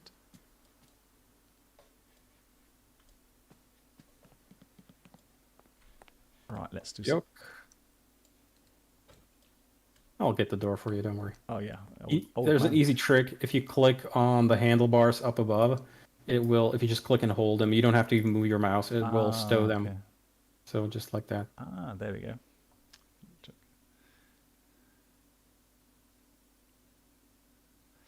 One asks, with the level of simulation, have you considered taking this work into CRJ variants? Probably not the CRJ. We'd probably want to do something a little bit more sophisticated. The CRJ is kind of on its way out, so yeah, that's true. Personally, I would want to do something newer. Yeah, and also there's CRJ's versions already available in all kinds of platforms. So yeah. So I wouldn't want to compete with others. Nice. Just checking that. You put all the covers on. Yeah, beautiful. What a gorgeous aircraft. Nicely flown, by the way. Nice landing. Thank you. Yeah, sometimes like a, well, I mean, again, you know, if you got someone with you that can help you with all the items, you can just simply concentrate on flying the aircraft. No excuses, really. Right, guys, thank you so much. So big thank you again to Toto, who's taken the time to come and join us on this, somewhat longer flight, 2 hours. Not in, yeah, and as you see, it works very nicely. So if you are, thinking about, or if you own this Challenger 650 and think about doing a shared flight, well, just contact developers on their Discord, and yeah, you get access to the beta here. Very nice. Cool. Let's go to the FBO, or I guess the hotel or something. The replay, does that work now, or? It will, yeah, absolutely. Wow, okay. Somebody's saying it was a replay. That's a good idea, actually. Completely forget, because literally anything else, any other flight sims, the replay doesn't work. So toggle replay mode. So let's go to that. Going to take a while. Going to load in first of all. Hope the sim doesn't crash. There's a new XP12 version. What do you mean, Pilsnerish? When was that out? Oh, sorry, now the sim crashed, unfortunately. Sorry, so guys, I can't show you the replay. They make new builds of X-Plane 12 about once every week, so Yeah. I mean, it's a beta, so expect that. All right, guys. Cool. Thank you so much, Toto, once again. Thanks for joining, and yeah, all the best for the further developments, improvements. And my question would be, of course, well, I know the answer because doing shared flight in TBM will be difficult, right? Because you would have to program that right in from the start. Yeah, and the TBM doesn't really, it was never laid out for that. Yeah, anyways, so. yeah, that's true. All right, but still looking forward to the TBM coming into XP 12 as well. Absolutely. Thank you so That's much. going to happen. Excellent. So Thank have a you. nice evening still, and then a nice rainy week, and I'll talk to you again soon. Cheers, and thanks for a great flight. Yeah, thanks so much, Toto. Yeah, so really cool stuff. Again, I can't really describe how much fun it is to fly along with someone, you know, one of your buddies, and then you share the flight, and it's why it's called shared flight, because you know, you're not on your own, and so whatever you mess up or whatever you do really well, your buddy will see it, and you know, it's there right with you. So you know, it's great for have well, sharing memories and having good laughs, really. So. Yeah, big thank you again to Toto. Right, guys, thank you so much for the amazing support. Again, Brennelt, for the huge €50 donation there. And thank you so much to everyone that supports me and the community as well with the channel here. And I will do shared flights in the future, not only in the Challenger, but also I'm monitoring closely the development of the shared flight, especially with the TOLIS. And once I feel that's stable, or JSNAP says, hey, you know, it's fine, then I'll be streaming that as well more often. Again, simply because that's what we do in real life. We don't fly these aircraft on our own. So that's something interesting to watch as well, especially then once you get more proficient, and then doing maybe some abnormals at some point. So that's always something interesting to watch. My dear friends, thank you so much. Next stream, I forgot, 1st November, right? I said 1st November is the next stream. Until then, everyone, stay safe. My dear moderators, as always, thank you so much for being here. Yeah, exactly. So, good night, everyone, and see you again soon. Take care.